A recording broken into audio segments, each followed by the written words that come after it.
really good sportsmanship, the National Basketball Association requests that you refrain from throwing any objects on the court. The NBA spotlight now shifts west to Denver, Colorado from Landover, Maryland, where the Seattle Supersonics and the Denver Nuggets will play Game 2 of the Western Championship. On CBS. Today's playoff game is sponsored by Light Beer, everything you always wanted in a beer, and less. Ryder Truck Rental, the best truck money can rent. And by all the new 1978 Chevrolets, now at your Chevy dealers everywhere.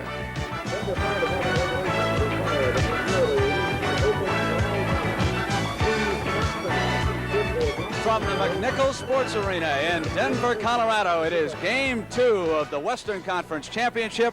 The Denver Nuggets against the Seattle Supersonics.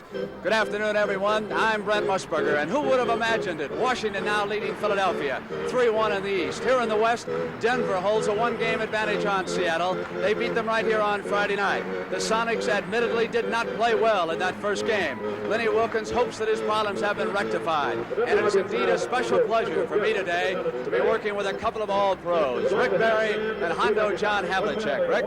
Thanks a lot, Brent. John, you've been in this situation a lot of times. You're down one game in a championship final. What goes on in your mind in this situation on the road? Well, the series is still early, and I think that Seattle is still looking for a split. I know that Lenny Wilkens was unhappy with the offense last Friday night, and I feel that he wants to make him a little more patient and not throw the ball up as much. And I think that they're looking forward to a better defensive effort also. As far as that offensive situation is concerned, there's going to be a very key matchup out here. The man who has to play well for the Seattle Supersonics has to be Jack Sikma. Bobby Jones, the man you're looking at standing next to him, is a man who has taken care of Jack Sikma during the regular season in the first game of the playoffs. We'll look at this matchup closely. Back to Brent. The starting lineup for the Denver Nuggets, ready to go to work after they scored that opening night victory, 116-107. Roberts, Jones, Issel, Wilkerson, and Thompson will open for Larry Brown. For Lenny Wilkens and the Seattle Supersonics, John Johnson, Sikma, Webster, Dennis Johnson, and Gus Williams will be in the backcourt. Bruce Seals has rejoined the Sonics. He missed Friday night's game because of an illness in his family. He told me before the game that his mother, Ada, is coming along nicely in a New Orleans hospital, and we hope she is watching her son's team in action. Denver in the home white. They have got the first possession. Wilkerson goes to the horse. Dan Issel, 44. Thompson's 33. Jones goes back to Issel for the first shot. Pretty good ball movement that time by the Nuggets, and that's what they did so effectively in Friday's game. Keep a close eye on the Seattle guards. They will have to get better. Johnson hits Dennis Johnson, cutting past him, but he could not hold on to the ball. And again, as Rick Barry has told you, Dennis Johnson playing with that injured finger on his right hand, but it is much better today. And the Sonics hope to pressure the ball more on defense. That's where Wilkens felt they let down. They worked hard during practice. Anthony Roberts, the rookie from Oral Roberts. Anthony Roberts, as a rookie this year, has done extremely well in the playoffs, and he's shown a great deal of poise. DJ is 24. Sikma with Jones on him. Too close to Webster for a pass, so Sikma's got to put it up and in. Jack Sikma off to a quick start already, Brent. He didn't get his first basket in the game Friday night until a long time into the game as we see Freddie Brown, Paul Silas, Lenny Wilkens looking on. Freddie Brown slowed Friday night because of a bad head cold. Did not scrimmage yesterday, attended their practice.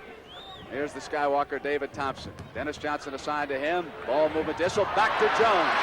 Great play by Jones and Issel. The ball moved very well, and when they got the mismatch and actually a defensive breakdown, it was 2 points. Webster and Issel checking in. Former teammates. Gus Williams, formerly at Golden State. Basket by Gus Williams.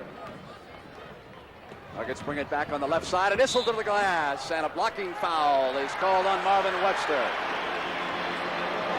Hey, we'll take a look at the play right here. Issel coming in. You see Webster on the move, had not established position when Dan had committed himself.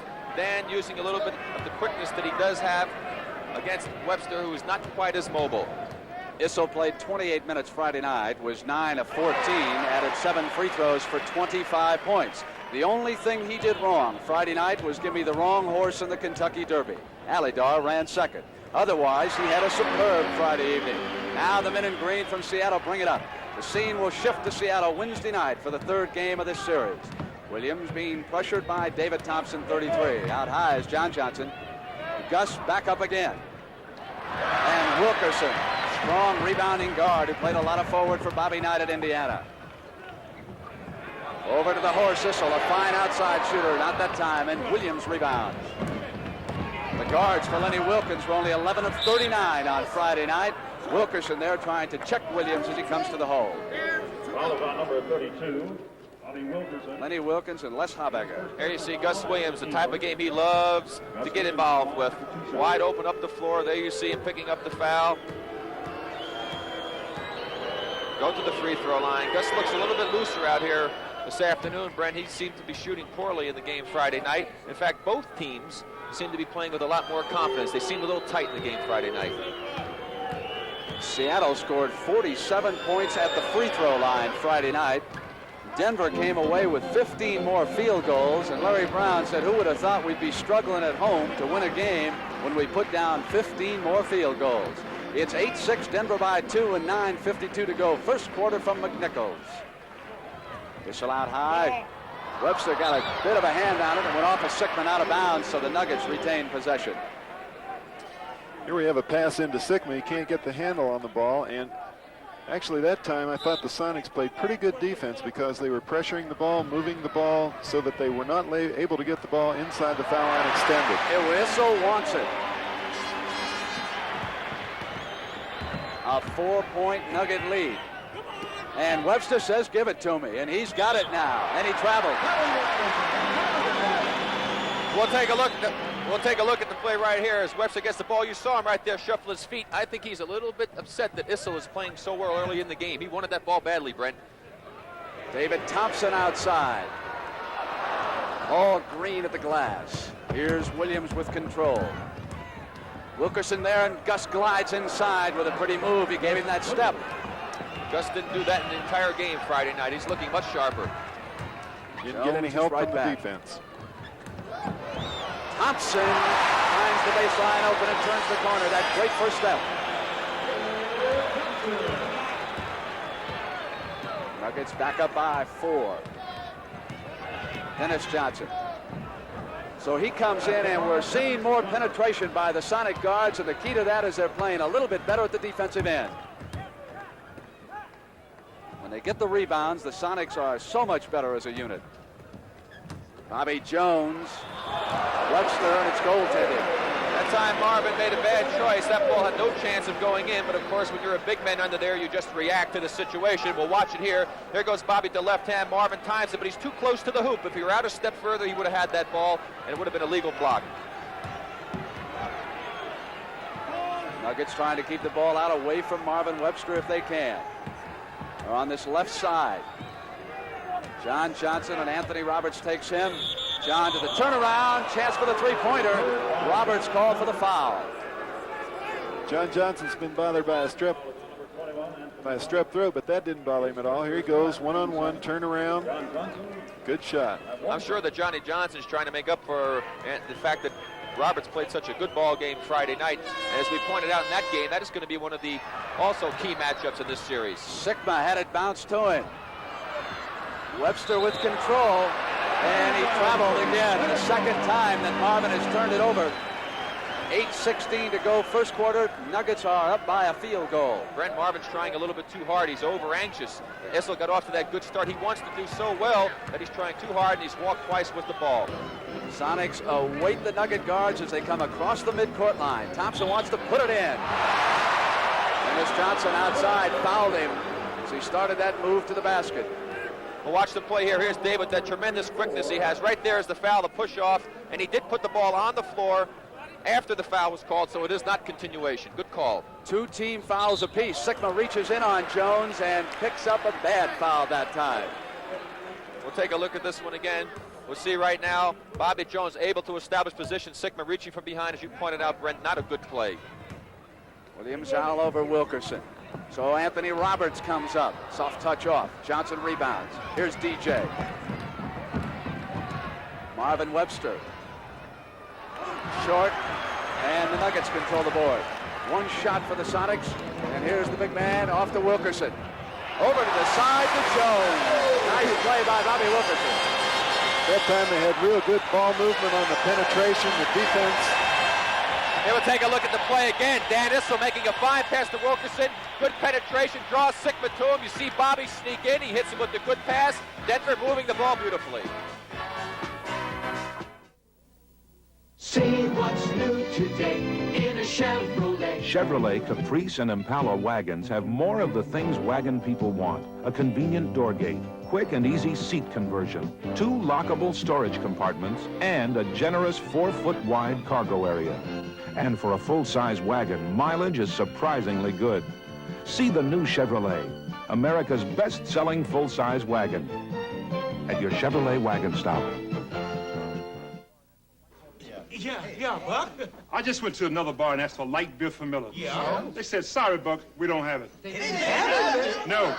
I don't want some beer that's going to fill me up. No. I want light.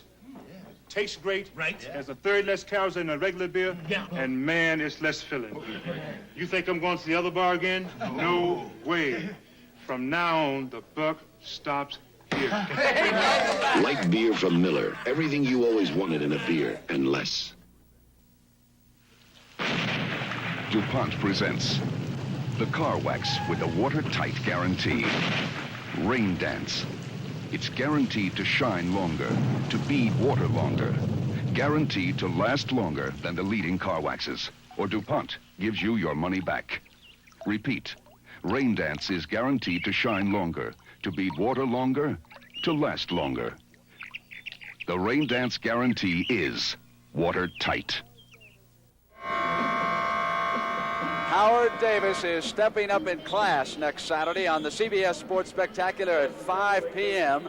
The unbeaten young lightweight goes up against Larry Stanton, live from Orlando, Florida. And I think you're going to see Davis face some stiffer competition than he has in his first 6 fights as a professional. He has knocked out 3 opponents, but he really hasn't faced too much yet. 5 p.m. next Saturday, Davis Stanton, CBS Sports Spectacular. Here in Denver, 7:37 to go, first quarter. Nuggets lead the Sonics 16-12. Washington beat Philadelphia 121-105. That scene now shifts back to the Spectrum in Philadelphia with the Bullets leading 3-1. And Lenny Wilkens and the Sonics down in the Western Conference final by a game. Webster out high. Looks into pass, and Issel tightens up on him. Johnson coming around. Issel switches. Webster, and there was a loose ball foul. Now let's see, Vanek and Rush have got to get it straight as to who the fouler was.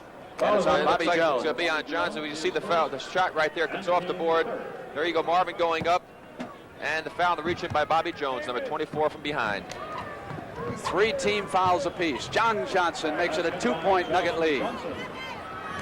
Very good shot that time by Seattle. They were patient with the offense, and when you get those 15-footers for Johnson, he's going to score. Just eluded Jones with a lob pass. Sonics back, chance to tie it. Webster comes around. John Johnson, that rolling left-handed hook. He had a couple of them Friday night. That's a good shot. Shot that one from a lot further out, Brett. That was almost 15 feet. Sonics again picking up the ball man, Wilkerson, as he comes across the midcourt line. Here's Wilkerson from the corner. He had a big shot there late Friday night. Yes, he did. It looks like he's got his confidence because he had shot very poorly prior to the end of the game Friday night. Jones jumps in on Williams, who cannot turn the corner completely. Misses outside, and Thompson skies. Nuggets with a chance to go up by 4. Pretty pass to Jones. David Thompson from the left side of his eye. Lenny was talking to Paul Silas and Freddie Brown. He'll be going to that bench soon. Yes, sir, and Freddie might be coming in because that was not a good shot by Gus, and they'd have to get more offense in there, moving the ball, get better shots. Stolen by Anthony Roberts. He picked John Johnson clean. And the rookie hits 2 more. It's a 6-point Nugget lead.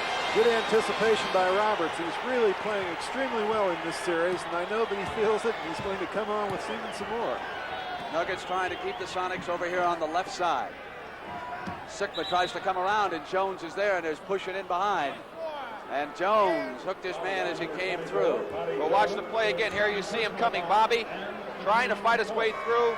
Runs into Marvin Webster. But you can see the aggressiveness of Bobby Jones. He really works hard on that defense. That's 2 fouls on him now. 14 fouls on the Nuggets and Sonics. Darnell Hillman checks in. That bad bruise, upper left thigh, was accidentally kneed in a game against Phoenix. That's why he's so heavily taped. Turn it over. It's Wilkerson with control. 2 trailers. Wilkerson to the glass. Came right around Dennis Johnson.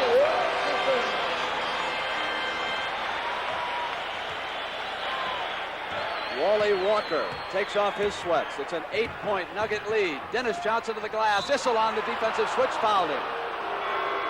And Brent, it's incredible the amount of penetration we're seeing. It was, you see right here, Johnson gets the step on his man. Thompson takes it in. Issel has to come over to help. A little late in recovering, catches him on the wrist, picks up the foul. But the penetration is incredible. The players really looking to get to the basket. The openings are presenting themselves. They're taking advantage of it. And that's the way you can break the team's defense down, if you get inside the middle. Lenny just had a brief chat with Gus Williams as DJ misses that free throw. Now you can see the tape there, middle finger, right hand, at the suggestion of our producer as Dennis Johnson comes to the line for the penalty. Our producer suggested that they put the splint on the outside of the finger, Bob Stinner, and that's what they've done today. Give him a little more mobility with that hand. Hillman up on the miss. 5:20 to go, first quarter. DJ falls, Wilkerson with control. Bo Ellis is checked in, and here's David Thompson. Issel. Webster contesting Issel, the big horses. Williams up court now to DJ, Wilkerson back. DJ put a move on, and Wilkerson was right there, and the foul is called on Bobby. And that was just pure mano a mano. One man against the other as Gus Williams quickly gets the ball up the court to his man, Dennis Johnson. Watch the little fake to the right side. Right there is where he froze him. Caught him just a half a step off. Wilkerson took the fake, got him in trouble, picked up the foul. Good move by Johnson. Remember, the Nuggets are in the penalty. The Sonics have one to give. DJ hits the free throw, and here comes Ralph Simpson, who tossed in 10 important points. He has gotten himself in shape since coming to the Nuggets from Detroit. He played with the Nuggets here when they were in the ABA. DJ nails this one down. Free throw so vital for the Sonics Friday night. 47 of them. 24-18. 6-point Nugget lead. DJ's gotten to the hoop a couple of times with a good change of pace dribble.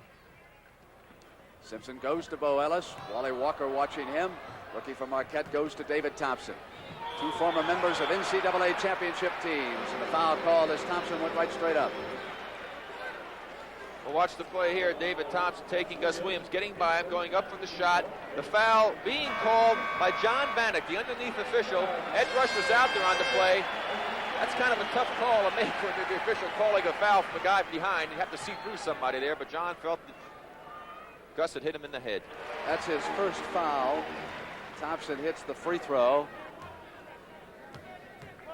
Tom Lagarde was the newcomer's face you saw, who checked in for Larry Brown.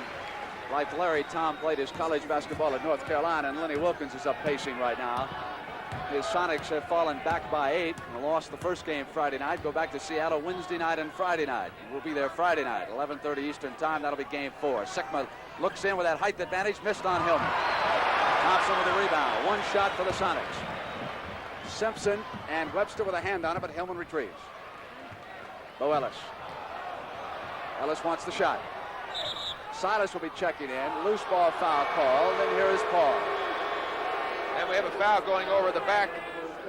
We'll take a look at the play. There's a shot by Ellis right there. Lagarde trying to go up for the ball, but the foul was called actually on Darnell Hillman inside for pushing off. This time we'd also like to wish Paul Silas a happy 13th wedding anniversary and his wife Carolyn. So a former teammate of John Havlicek's. Speaking of teammates, since you are retired, he's now former Dave Cowens. Is it true that the redhead got himself married recently? Yes, Dave got married, I believe it was April the 15th or something like that. Could you get him inside a tuxedo, or did he wear one of those suits of his? I don't know. He had it in upstate New York, so not too many of the players were around. It's a 6-point Nugget lead, 4:12 to go. First quarter from Denver. I'm Brent Musburger with John Havlicek and Rick Barry. Simpson with the ball on the floor. Off, but Lagarde is there. Hillman, it'll be 3 shots for the Nuggets. And Walker coming up over the top on Hillman. And the foul's on Wally Walker. And once again, if you allow a team to get that many shots as Lagarde misses, there you go. Hillman with the rebound, fumbles it away, goes up. Wally Walker trying to go over the back, picking up the foul, but you cannot give a team that many opportunities, and this is what Lenny Wilkins is concerned about. They dominated the boards during the regular season, but yet they trailed them in rebounds in the first game and lost that game, and right now Denver again holding their own. Robert Smith will come in at the sound of this scorer's buzzer. Thompson will take a break. Here's another rookie from The University of Nevada, Las Vegas, they talk about some age on the Nuggets. I spot about 4 rookies who have been used by Larry Brown, and there's the veteran Freddie Brown in. So this is a young Denver team. Actually, Brent, when Seattle got back in that ball game the other night, there were 4 rookies in the ball game for Denver at that particular time, and it certainly did hurt them and allowed Seattle to get back in the game, but it did give the rookies some confidence. And Denver has out-rebounded Seattle 11-8. 3:48 to go in the first. DJ turns the corner. That's the 3rd time he's been able to get to the hoop. They have not been helping out, and he picked up a couple of fouls, and that time he crammed it through for 2. Neither team playing well with the weak side defense. A lot of penetration right to the hoop. Freddie Brown was pressuring Smith that time, who now will direct the Nuggets with Wilkerson out. And Ralph Simpson also in the backcourt. He'll be the bigger guard, and DJ will take him. Silas switches off. So they went to Hillman, and DJ, on a bit of a mismatch, fouled Darnell. Now, what's impressive about what the Nuggets have been doing rebounding is the fact that Silas is out there, Sigma is out there. Every scouting report you read on the Denver Nuggets says get physical. Larry Brown told his team exactly that, what Seattle and everyone else would attempt to do, and the Nuggets are trying to respond. And what they're doing also is Larry Brown realized Seattle likes to switch a great deal on defense, and in that situation you get a lot of mismatches, which they felt they didn't take advantage of Friday night. You saw right here they had the mismatch. They had Dennis Johnson on Darnell Hillman. They took advantage of it. Darnell's at the free throw line. We are soon going to see Joe Hassett check in for Seattle. He was worked hard in a scrimmage yesterday by Lenny Wilkins. There is Joe out of Providence. A little bit bigger guard. He's a rookie. And Lenny wants to see what he can turn in. Sigma with a screen. Freddie pops one outside. The man was right there on him. DJ runs it down. Good rebounding guard. They're cluttered. They'll go to Wally Walker. Now double team, man open. DJ. That's the best rotation and follow through he's had in the 2 ball games so far, Brent. He looked good on that shot. It is a 4-point Denver lead. 3 minutes to go first quarter. Nuggets lead the Western Conference Final 1-0. Ellis comes out to meet it. Walker watches him. Ralph Simpson. Now the Nuggets not getting that crisp movement that the starters had. Ellis takes it outside on the turnaround. Fred Brown down with it. Nuggets can pull to within 2. Sigma on the right wing. Brown goes in that direction. Comes down the baseline. Foul. Darnell Hillman jumped over there. So too did Ralph. John, again a situation. As we see the drive in here, Freddie Brown. Look at how Darnell Hillman is late. Look at how Ralph Simpson is late getting over there. Not good team defense in this situation. Something they're definitely going to have to improve upon. Both teams lacking in this one area. If they keep it up, it's going to cause a lot of problems for them later in the game.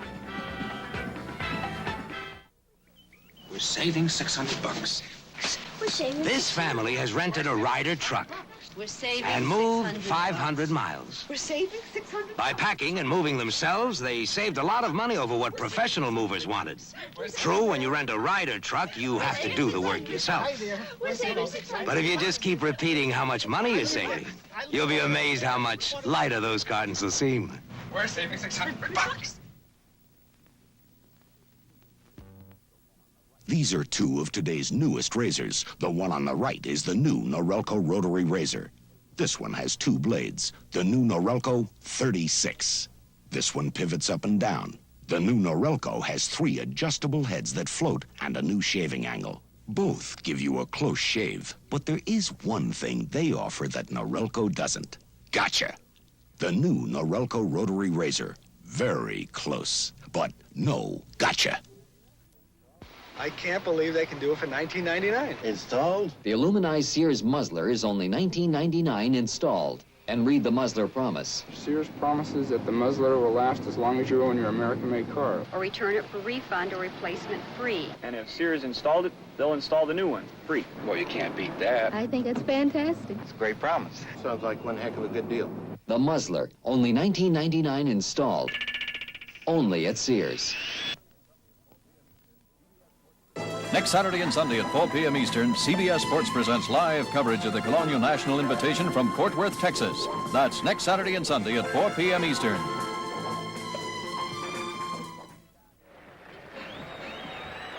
Anytime you're in Texas, Lee Trevino has to be a threat, and that's the Colonial National Invitation next Saturday and Sunday right here on CBS.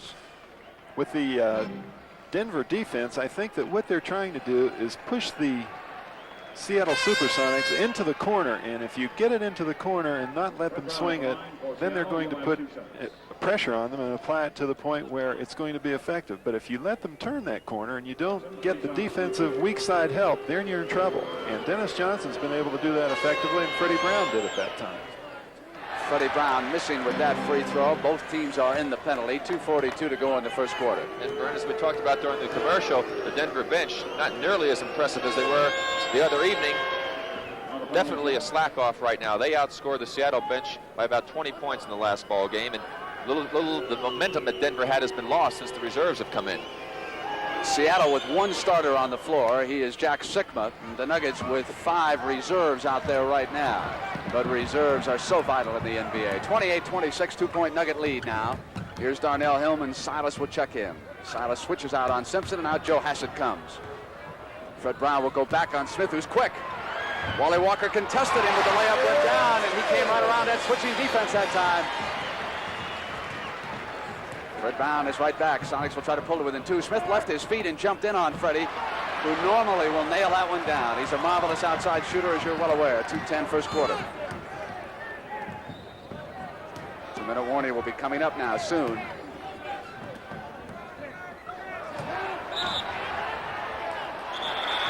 Foul outside, no basket. And again, though, Brent, it's the situation, even though the basket doesn't count, we'll watch the play here. Here you see Simpson get by his man, Joe Hassett. Look how slow. Wally Walker, his back is turned to the play, had no idea where the ball is. That is bad team defense. You must keep man-ball relationship. We've pointed it out. Both teams very weak in that department so far in this ball game.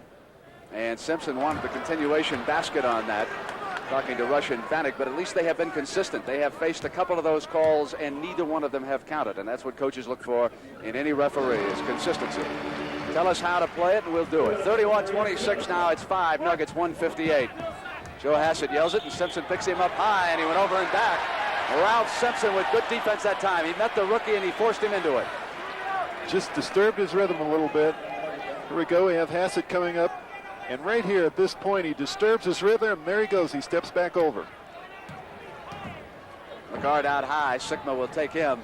Hit now by Fred Brown, but the Nuggets will run it back. It was hit by the Sonics. No over and back violation on that. Now Hillman's out for the pick, and Simpson goes the other way for the jumper. Whistle blown, loose ball underneath. That'll be on Lagarde, Brent. He made it very obvious the official was there. He took his left arm and threw the man out of the way. And that is the penalty situation, so Sonics with the chance to cut it back to 3 points. Tom Lagarde will play more in this series than he did against Milwaukee because Seattle a little bit bigger underneath, and so Larry figures that he will need him.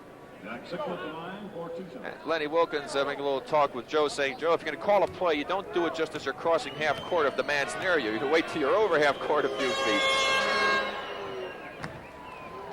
And here is the rookie from Illinois Wesleyan. Tender right elbow. He has played throughout the playoffs with that bandage for Lenny Wilkins. Adds his second one, 31-28 at his 3, and 1:41 to go in the first quarter. At halftime, Red Auerbach will reminisce about some of the marvelous moments that he's been involved in, and John Havlicek, of course, has lived through those memories. Simpson goes to Hillman. Silas is there, and Hillman comes straight up on him. No way that Paul's going to stop him from shooting the ball, John. He just doesn't have the size with Hillman. No, and I think that they'd like for Darnell to take that shot. Turnover. Nuggets lead past Simpson.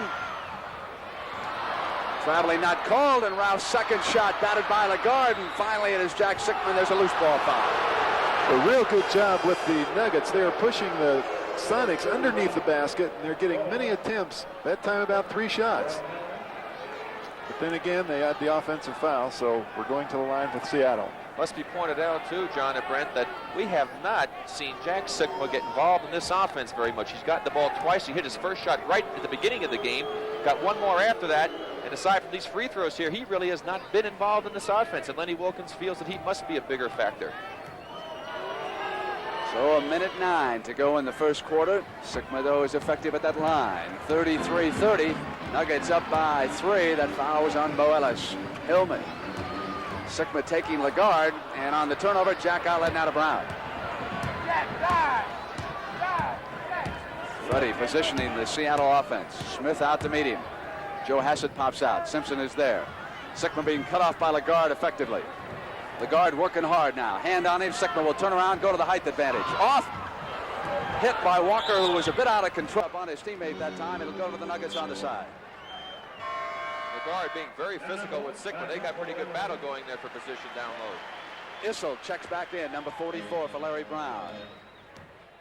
Hassett pressuring the ball man, who is Simpson. Ellis out to meet it. Nuggets far away from the hoop, but here is Issel. Sigma will check him, and Issel went right around him that time. Chance for the three-pointer. So again, the drive to the basket as we take a look at it again. Issel giving a little fake. Sigma caught flat-footed. He gets by him. Goes to Wally Walker, definitely moving his body, and he had pretty good position. If he had stayed there, it very possibly could have been an offensive foul if Dan was not able to avoid him. Mac Calvin with his first appearance today, number 20.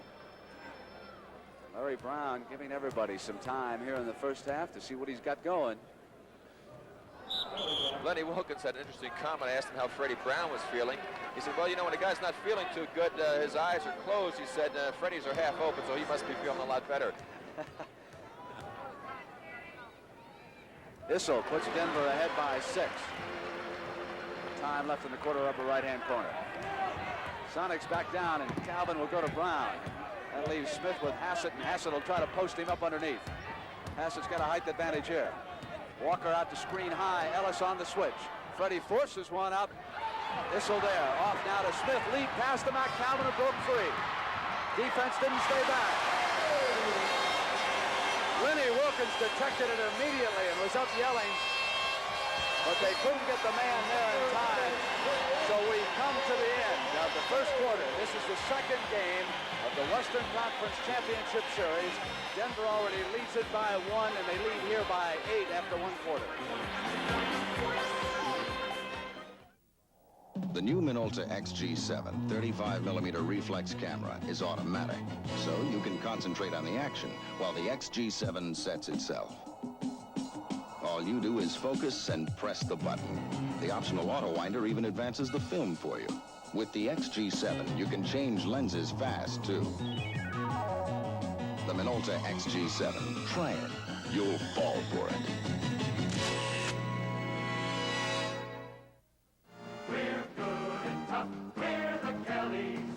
The Kellys have a way to save gasoline from the ground up.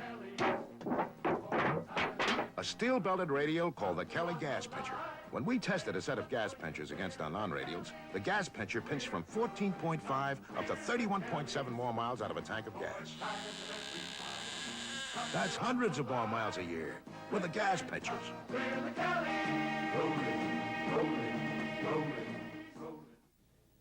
My son Charlie had measles when he was a baby. He was unlucky. He's going to be deaf for life. Your child doesn't have to have measles or any of the childhood diseases you can protect against. Charlie missed some of his shots. If you don't have your child fully immunized and he gets sick, how will you say you're sorry? Call your doctor or local health department. Immunize your child, please. Paul Westfall, Gus Johnson, Richard Hatch will be taking on Earl Monroe, Dave DeBuscher, and Greg Morrison. Rick and John Gus was one of the announcers on that first game, won by Washington, 121-105. He was a power forward. He must have appreciated Elvin Hayes' line. Hayes hit 17 of 27, was 1 of 6 at that free throw line, but he pulled down 19 rebounds, 35 points as the Bullets go up 3-1. And I think that Philadelphia is in big, big trouble. They just did not look very good in that game, John. No, they didn't look well at all. And here I'm sure that Lenny Wilkins is unhappy with having 38 points scored against him in the first quarter. The second best defensive team in the league, giving up that many points, not too good. 13 assists for Denver in the first quarter and 4 for Seattle. Sigma misses and Silas is there, and there's no basket. No basket. David Thompson was the man underneath, and it's against him. You're going to see Paul Silas taking Anthony Roberts to the hole a lot right here because he does definitely have an advantage. Roberts with his left hand on him. Silas out high right now. Sigma rolls with Jones. Here is Webster, and there was a holding as Marvin cut across the key area. Fans a little restless here. Stan Issel gives you a little look. They saw quite a few fouls called against their ball club on Friday night, and they don't like the way things are starting off here. 2 quick ones against the Nuggets. 64 fouls called in that game Friday night. Brown right straight up.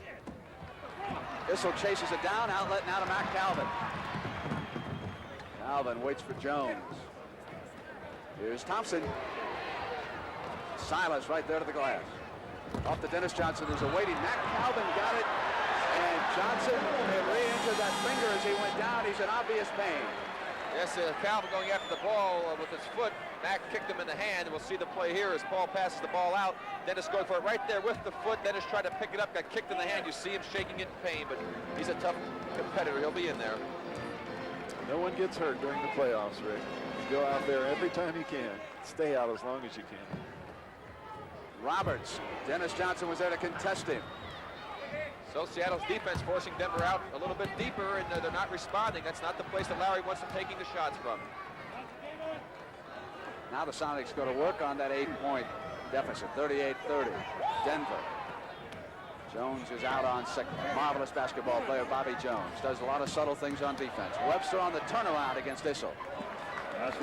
When he gets that low, I don't think Issel's even going to contest him because he knows he can't get up to block his shot. He's just going to stick his hand up and see what he can do. Offensive foul, and that's number 3 on Jones, and Larry Brown is furious. Let's take a look at it and see what we've got here. Let's see if Sigma gets himself set as Jones makes the move. There he is, he moves. Good call by the official. Jack looked like he was there, and Bobby had not committed himself yet. Darnell Hillman will give Jones a break. And Bobby Wilkerson is back also for the Nuggets. Now on Friday night, we had a misunderstanding on the foul situation, and it affected Seattle. Lenny Wilkinson, so did I. We got a technical call against the Denver bench. Well, Larry Rush just turned around and said, Larry, I warned you, and that's it. So 2 technical fouls in 2 games for Larry Brown.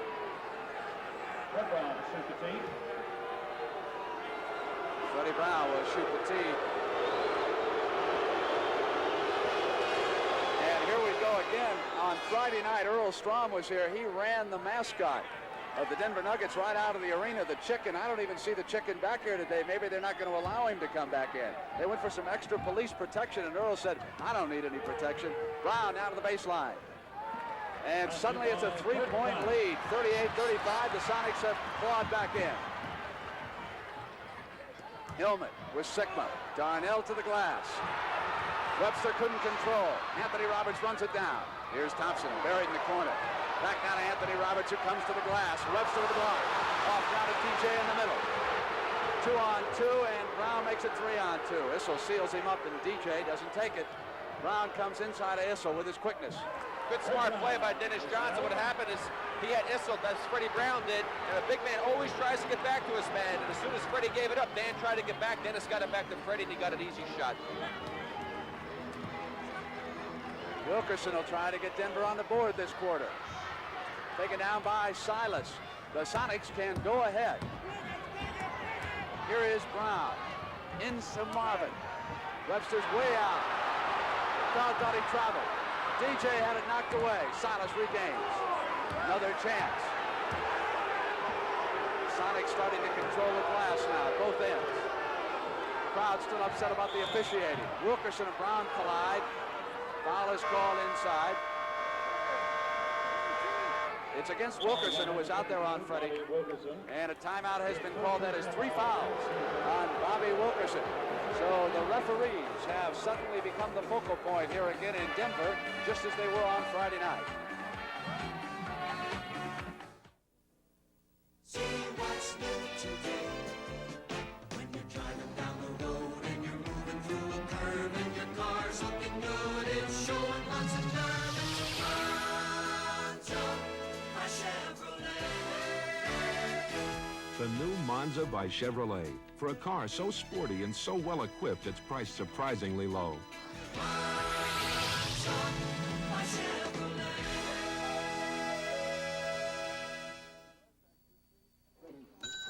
Gillette Track 2, please.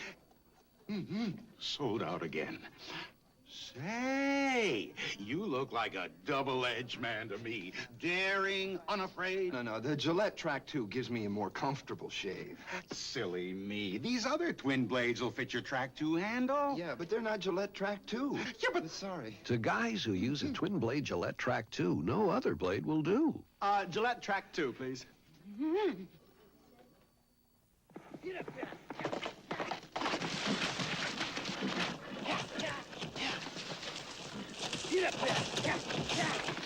Hi, this big man here, he runs on hay at Aquapura. But this baby, she runs on gas, and that's where STP gas treatment comes in. You just pump it in your tank, and it goes to work cleaning your carburetor. It's powerful stuff. Open your mouth and say, ah, sweetheart.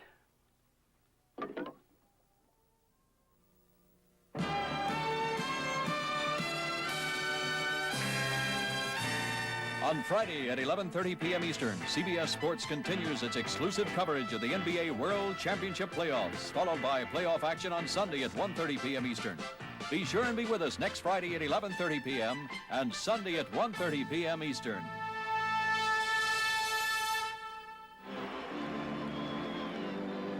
And, of course, that doubleheader depends on what Philadelphia can do this week in Washington, trailing 3-1. They let the Bullets hit 51% today in Landover. Final was 121-105. Washington, Wednesday night, back in the Spectrum. And Brent, 16-12 in the first quarter on rebounds in favor of Denver. No team fouls yet against the Sonics. It's a replay from Friday night. DJ outside, Sonics up by 1, 39-38. We're at 9:07, and the Nuggets are trying to get up on the board here in the second. That's 9 straight points that the Sonics have scored in the first 3 minutes of this quarter. This will cut off. Brown got a hand reaching in, foul Thompson. And he knew it. From the side, not in the act of shooting, and of course not even close to being in the penalty yet. There's the play here. You'll see Freddie try to go for the steal from behind, catches David right over the arms. Simpson, Thompson, and Hillman, and Simpson goes to Anthony Roberts, and there's the movement. Very good play. You had that movement. You had a little backdoor cut. When the defense shifted, he was able to hit the open man underneath. Back and forth. Denver now up. 8:38 in the first half, and Red Auerbach reminisces at halftime. Silas, and there is exactly what Havlicek pointed out. Backing in on Anthony Roberts, drew the foul. Here's the play again. Paul Silas, so effective, using his body. You see him screen Roberts off. He's got him turned a little bit of a half step, tries to muscle up. Roberts with the foul, the 4th team foul now on the Nuggets. They will be in the penalty situation, and there's still 8:31 to go as Sigma takes a rest. Silas was perfect for Lenny Wilkins at the free throw line Friday night, 6 of 6, but he missed 4 field goal attempts. And here he misses a free throw. He turned in 31 minutes, and he yanked down 12 rebounds, which is always Silas's strength. Paul isn't exactly the greatest technical shooter out there fundamentally. Misses those 2. Could have tied the game or put the Sonics ahead. Nuggets come back with a 1-point lead now, 8:25 first half. Thompson waits for Issel. Issel gets in underneath Webster, goes to Hillman. Hillman has swung that shot up. Silas off now to Johnson in the middle. But the Nuggets are back on defense. Here's Freddie Brown. Glides inside. Goes up high, and Issel gives Seattle 1 shot. Johnson cuts off David Thompson neatly, and he's turned it over. He had given up his dribble when he went back to it. Had no help coming over. Seattle was in the backcourt. Here's the play again. Good position by Dennis Johnson. He lost control, saved it. Now you can't go out of bounds, come back in and get it. And so that's the turnover.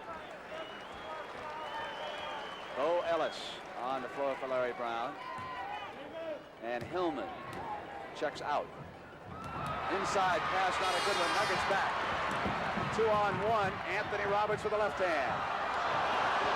Ellis and Issel were battling each other. And Bo Ellis comes over on Freddie Brown. Fouled him in the backcourt. Very costly mistake as we see the play here. Ellis running right into him with the body in the backcourt. A situation where they ran a classic break. Issel and Roberts back and forth with the ball. Roberts was not able to make the left-handed shot, so could be a 4-point turnaround here. We're tied. Seattle defense certainly improved. They've only given up 2 points first 5 minutes, 4 minutes of this quarter. On that last break down the floor, if they would have probably spread a little more, they would have had a better chance. They got a little too tight, and one man was able to cover 2. 7:40 in the first half. Issel got Thompson underneath, and the ball was batted away. Good weak side help that time because he had the layup. 2-on-1 on the other side. Offensive foul call. And again, coaches always tell you on a break, try to get to the middle. Dennis Johnson tried to take the ball all the way, lost control of the ball, ran into Dan Issel. Good call by the official. If he got to the free throw line and stopped, things would have developed. Thompson, they give him that left. And he burned him that time. Freddie Brown inviting him to take the shot from the left and not coming back to the right side on him. As a result, Nuggets up by 1. Webster is out, waiting for a cutter. Shot clock inside of 10. Brown uses the screen. Up high, and it'll be John Johnson at the offensive board chance for the three-pointer. And Gus Williams applauding off the Sonic bench. We'll see the shot coming up again here. Fred Brown wide open. Usually he's going to bury this one. It comes off the board. You see inside position that time. Paul Silas keeping the ball alive. He was the one that made the play. Ellis picks up the foul there. So Paul Silas did the job again on the boards. If this were your home, that delivery man could sue you for everything you've got. And if most of your liability coverage was on your car instead of your home, you'd be in big trouble. That's why Continental invented the PCP car and home policy. It gives the same high liability coverage on your car and your home. That's more protection for your money. And one more reason why nobody spells protection like the Continental insurance companies. Sears National Automotive Sale. America has saved money on Sears' best-selling steel-belted radial tires before, but never like this. Now save an incredible $40 to $80 a set, the largest savings ever. This is the first time ever America's best-selling heavy-duty shock is 50% off nationally. Sears heavy-duty shock. Now half price, only $4.99 each at Sears.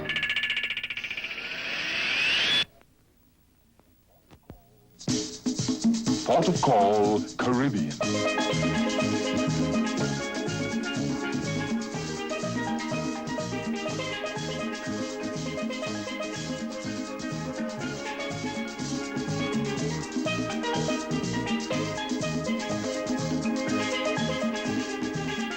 The Navy. See your local recruiter or call toll-free. It's not just a job, it's an adventure. High-stepping action in a pageant of beauty and talent. Join host Hal Lendon and co-host Vicki Lawrence for America's Junior Miss Pageant, Monday at 8, 7 Central in Mountain Time. We are back in Denver with 6 minutes and 58 seconds to go in quarter number 2 of the second game of the Western Conference Championship. The Nuggets trailing the Sonics 43-42. Game 3, Wednesday night back at the Seattle Coliseum. And Rick and John, I noticed that Freddie Brown was taking some oxygen during that timeout. Is that standard procedure when you come to this altitude, or is that an individual decision? A lot of teams have it available. I never used it, and I don't know how many teams do, but some people think that it is a psychological help to you in certain instances. But the interesting thing here is we're midway through the second quarter, and Denver has only scored 4 points in about 5 minutes. So it's turning a little bit. Brent, of course, John doesn't use it, but he's not the normal athlete either. Nuggets with 5 team fouls and only 1 against the Sonics. So again at that line, Seattle helping themselves tremendously. Marvin is over on Simpson. You can see the switch, so they go inside to Issel, and on the mismatch turnaround, he's short, and Silas is off. That time, Freddie Brown actually held Dan Issel. The officials did not see it. Brown maneuvers. Off now to John Johnson. Brown losing control in the corner. Freddie needs that oxygen, Brent, too, because being on the bill of effects as far as the flu situation is going to make it doubly difficult for him to breathe in this altitude. Johnson takes David Thompson. Thompson picks off Webster. Anthony Roberts with John Johnson. Goes to Ralph Simpson on the penetration. Webster on the block to Anthony Roberts.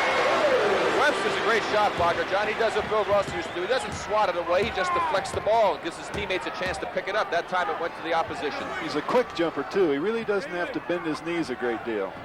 Here he is out high with Issel on him. The score tied. He'll put it down. Anthony Roberts went to cut him off, and Brown from the perimeter. That's a heck of a play by a big fella, 7 feet tall, putting it on the floor, getting up in the air and dishing it off. Not many big men can do that. Nuggets hunting for the tie. Tom Lagarde, David Thompson, Dan Issel, Anthony Roberts, and Ralph Simpson on the floor for Larry Brown. Thompson. Every time David shoots him out far, Brent, he seems to miss. He did the same thing Friday. If you get him 15 and in, he's really tough. Fred Brown goes to Johnson, left baseline, gets it back. Out there, and it'll be the white off. Issel now. Simpson waits for help. Webster's back. He'll take the jump shot.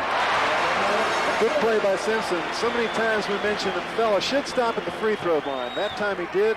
There's nothing better than a 15-foot shot if you can't get anything else. Hillman will check back in for Denver. Rebounds 24-21. Seattle has gone back into the lead. That's largely why they've turned it around here in quarter two. Tied at 46. Wilkins will go to his bench. Johnson on a rolling right-hander. Johnson. And the weak side not there quick enough, allowing the penetration by Johnson. Sigma and Williams will soon come back in for Lenny Wilkins. There they are. Johnson checking his right shoulder for the horse. Issel's out high, but they swing left Lagarde. Issel will take that shot. 4:30 to go. First half. Knotted up again. Timeout has been called. Yes, and in this situation, Larry Brown's going to have to try and figure out what happened to that little streak they had early in the ball game, because right now Seattle's turned it around. They're playing tough defense, moving the ball better, playing like they played earlier in the playoffs. Not everyone will understand the language spoken by this Chevy Camaro.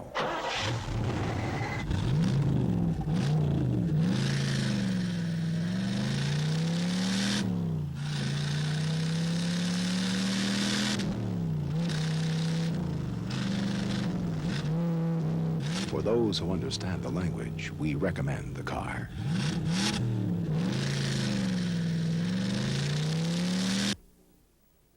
From blazing heat to paralyzing cold, season after season, the JCPenney battery has more power to start your car more dependably than any other car battery you can buy. And it never needs water. In fact, it's so dependable, it's warranted for as long as you own your car. If it ever fails to hold a charge, return it. We'll replace it, free. Only at JCPenney Auto Centers or catalog desks. It's the last battery your car will ever need.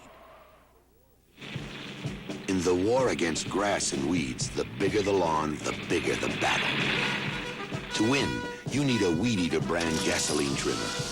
Weed Eater gas trimmers use nylon line to mow, trim, and edge where mowers and electric trimmers can't, quickly and safely. To fight your grass and weeds, get a Weed Eater brand trimmer, the ultimate weapon for people with better things to do than their lawn. Call this toll-free number for your nearest Weed Eater dealer. Did you switch over from the Kentucky Derby and a firm's victory and watch Victor Galindez defend that light heavyweight championship? Yaki Lopez got to be wondering what happened. And next Saturday, the CBS Sports Spectacular moves to Orlando, Florida. And here's a match I think you're going to enjoy. Howard Davis, who really has not faced stiff competition, goes up against Larry Stanton. Davis is 6-0, and he's got a lot of talent, one of our former Olympic champions. And you see Larry Brown signaling with Danny Issel, holding some ice up to his right cheek, so apparently he took a blow. So on the floor right now, Hillman, Lagarde, and Roberts up front. John Johnson, they almost rubbed Roberts completely off. And Anthony gets back on the rebound. The rookie impresses again. He was our MVP Friday night. Webster over there to cut Hillman off for the basket. They go back to Darnell.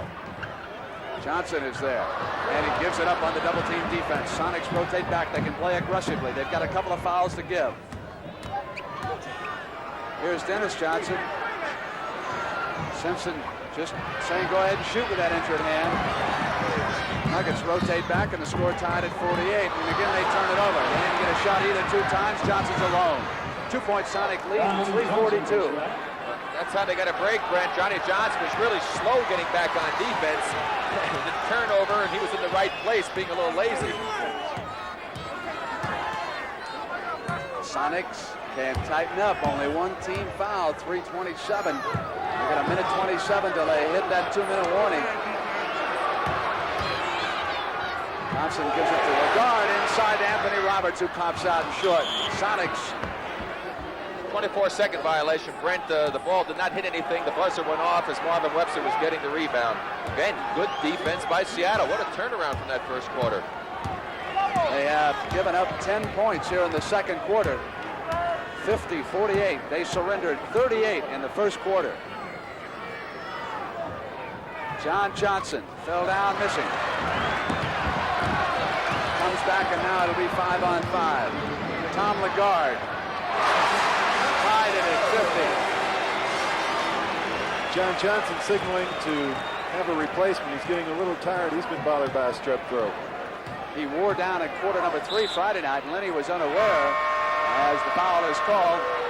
And the crowd's booing again. Tom Lagarde as Dan Issel comes back to the game. Robert Smith. Penalty situation. Marvin Webster will go to the line. And of course the Sonics with 39 seconds to go before the last 2 minutes with only one team foul can be very aggressive on this defensive sequence. If they pick up a foul, it will just be a ball out of bounds for the Nuggets. And they will of course have another one to use in the last 2 minutes where you're only allowed one foul, and the next one is the bonus situation regardless of what the foul situation is going into those final 2 minutes. At the line right now, Seattle with that is 18 of 25 from the free throw line. As a result, they're up 52-50. Only one team foul, 2:30 to go, second quarter. Issel returns with the 3 fouls. Robert Smith. Webster goes back with the horse, and Hillman put a move on Sickman, got inside, got through the man, and set the play up. Real good penetration that time. When Marvin came to pick up the man down the middle, he dished it off for a nice, easy basket. 2-10. Williams barks instructions. Wally Walker is out there. Hillman tightening up on Sickman. Sickman takes a shot and pushing is the call. It's against Darnell Hillman.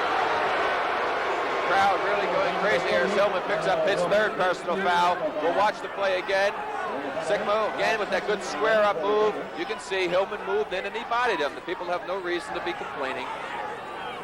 Thompson checks back out of the Denver lineup.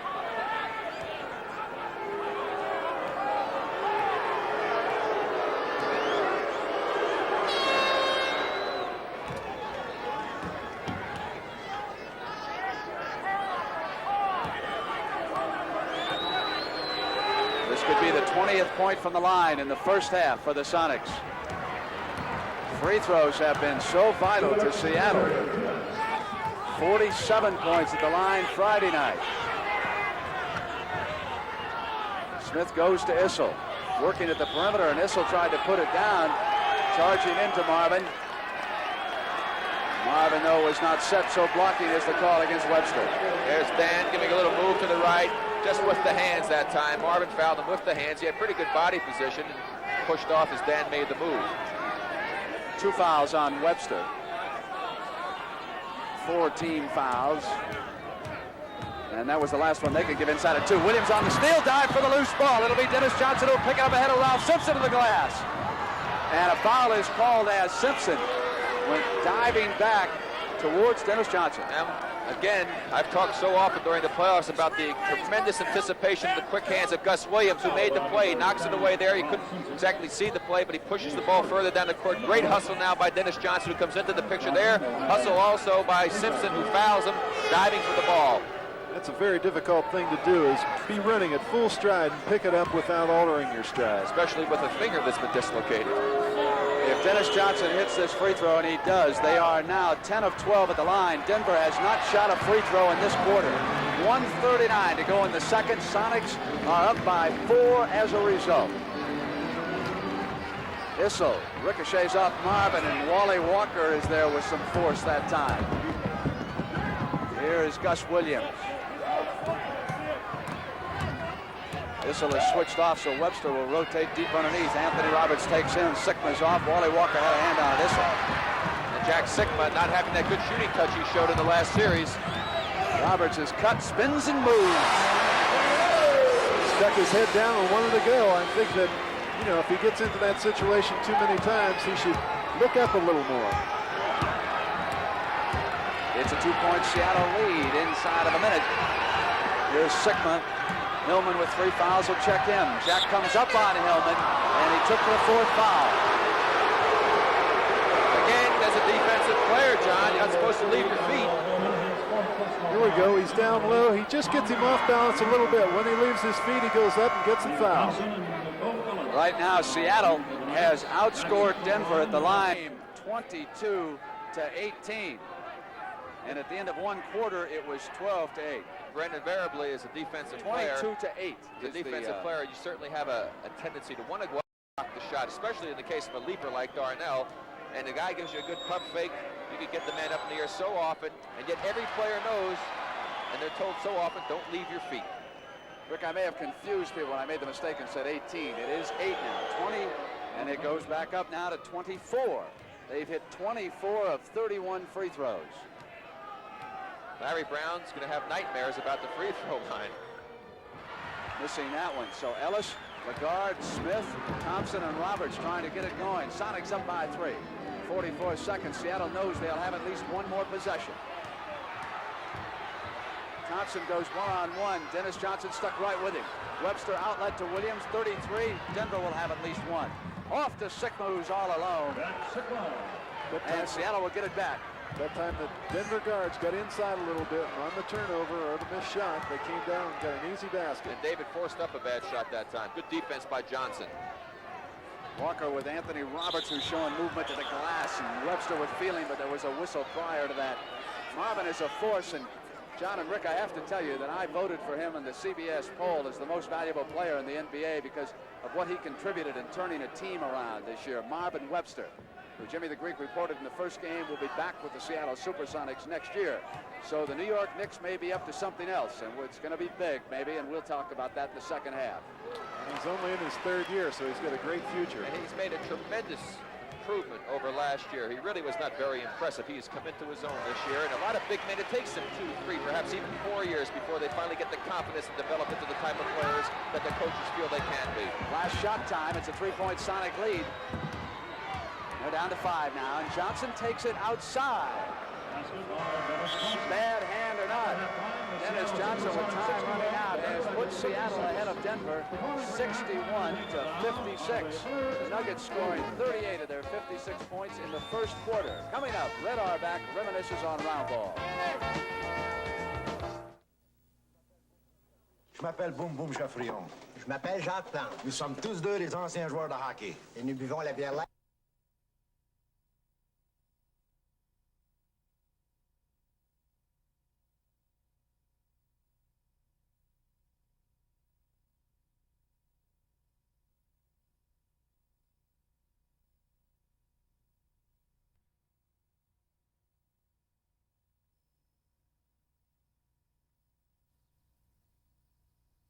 A leaper like Darnell, and the guy gives you a good pump fake. You can get the man up in the air so often, and yet every player knows, and they're told so often, don't leave your feet. Rick, I may have confused people when I made the mistake and said 18. It is 8 now, 20, and it goes back up now to 24. They've hit 24 of 31 free throws. Larry Brown's going to have nightmares about the free throw line. Missing that one. So Ellis, Lagarde, Smith, Thompson, and Roberts trying to get it going. Sonics up by 3. 44 seconds. Seattle knows they'll have at least one more possession.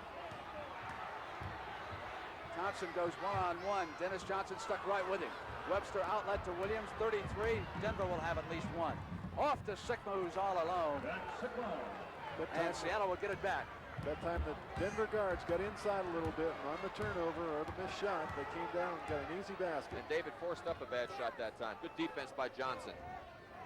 Walker with Anthony Roberts, who's showing movement to the glass, and Webster with feeling, but there was a whistle prior to that. Marvin is a force, and John and Rick, I have to tell you that I voted for him in the CBS poll as the most valuable player in the NBA because of what he contributed in turning a team around this year.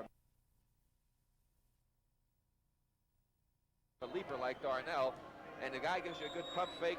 You can get the man up in the air so often, and yet every player knows, and they're told so often, don't leave your feet. Rick, I may have confused people when I made the mistake and said 18. It is 8 now, 20, and it goes back up now to 24. They've hit 24 of 31 free throws. Larry Brown's going to have nightmares about the free throw line. Missing that one. So Ellis, Lagarde, Smith, Thompson, and Roberts trying to get it going. Sonics up by 3. 44 seconds. Seattle knows they'll have at least one more possession. Thompson goes one-on-one. Dennis Johnson stuck right with him. Webster outlet to Williams, 33. Denver will have at least one. Off to Sikma, who's all alone. And Seattle will get it back. That time the Denver guards got inside a little bit, and on the turnover or the missed shot, they came down and got an easy basket. And David forced up a bad shot that time. Good defense by Johnson. Walker.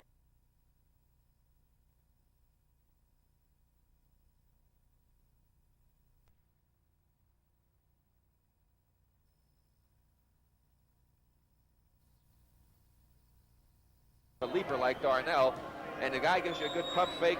You can get the man up in the air so often, and yet every player knows, and they're told so often, don't leave your feet. Rick, I may have confused people when I made the mistake and said 18. It is 8 now, 20, and it goes back up now to 24. They've hit 24 of 31 free throws. Larry Brown's going to have nightmares about the free throw line. Missing that one. So Ellis, Lagarde, Smith, Thompson, and Roberts trying to get it going. Sonics up by 3.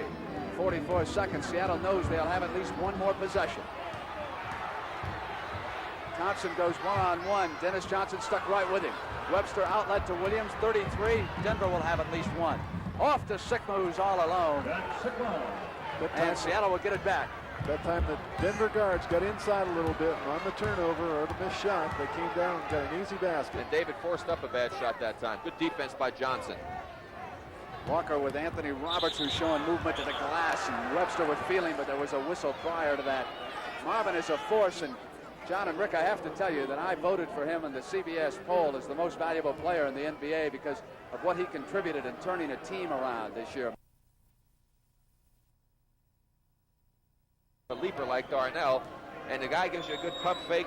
You can get the man up in the air so often, and yet every player knows, and they're told so often, don't leave your feet. Rick, I may have confused people when I made the mistake and said 18. It is 8 now, 20, and it goes back up now to 24. They've hit 24 of 31 free throws. Larry Brown's going to have nightmares about the free throw line. Missing that one. So Ellis, Lagarde, Smith, Thompson, and Roberts trying to get it going. Sonics up by 3. 44 seconds. Seattle knows they'll have at least one more possession. Thompson goes one-on-one. Dennis Johnson stuck right with him. Webster outlet to Williams, 33. Denver will have at least one. Off to Sikma, who's all alone. And Seattle will get it back. That time the Denver guards got inside a little bit, and on the turnover or the missed shot, they came down and got an easy basket. And David forced up a bad shot that time. Good defense by Johnson. Walker with Anthony Roberts, who's showing movement to the glass, and Webster with feeling, but there was a whistle prior to that.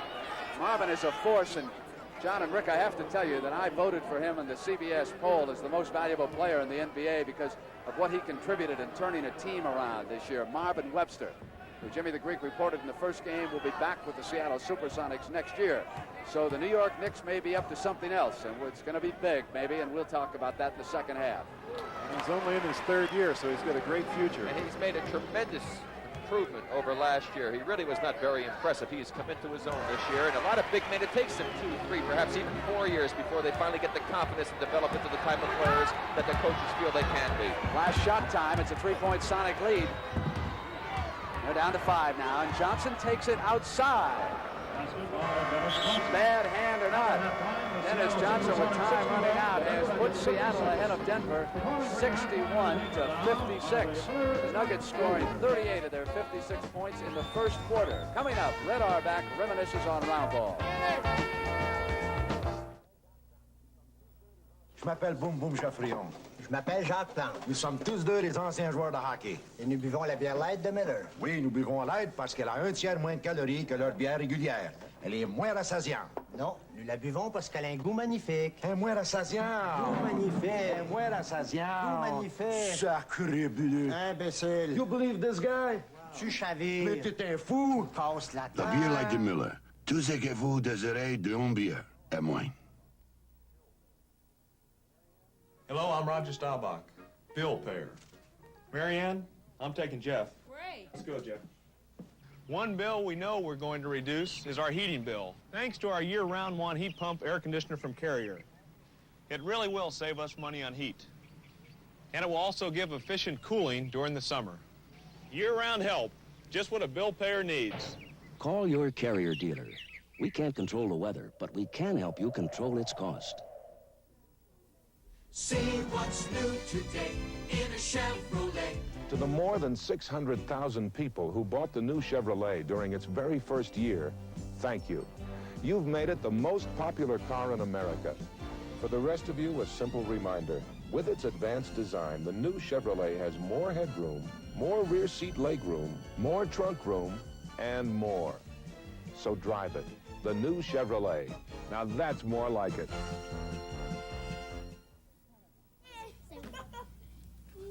You're watching television. We're watching Selectavision, the 4-hour video cassette recorder from RCA. Selectavision gives us the best of television. We've recorded the best action, the best movies, even the best educational shows. Sometimes there's nothing good for them on television. But there's always something good on Selectavision.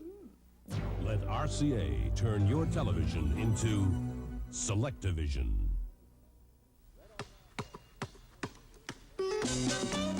Red on Round Ball was recorded earlier for presentation at this time.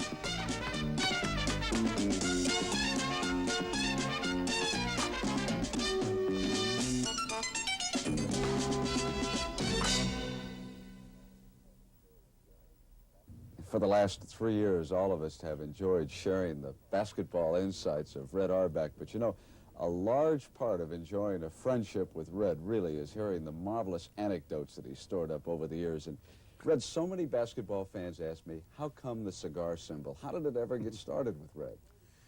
Well, it started as a note of defiance.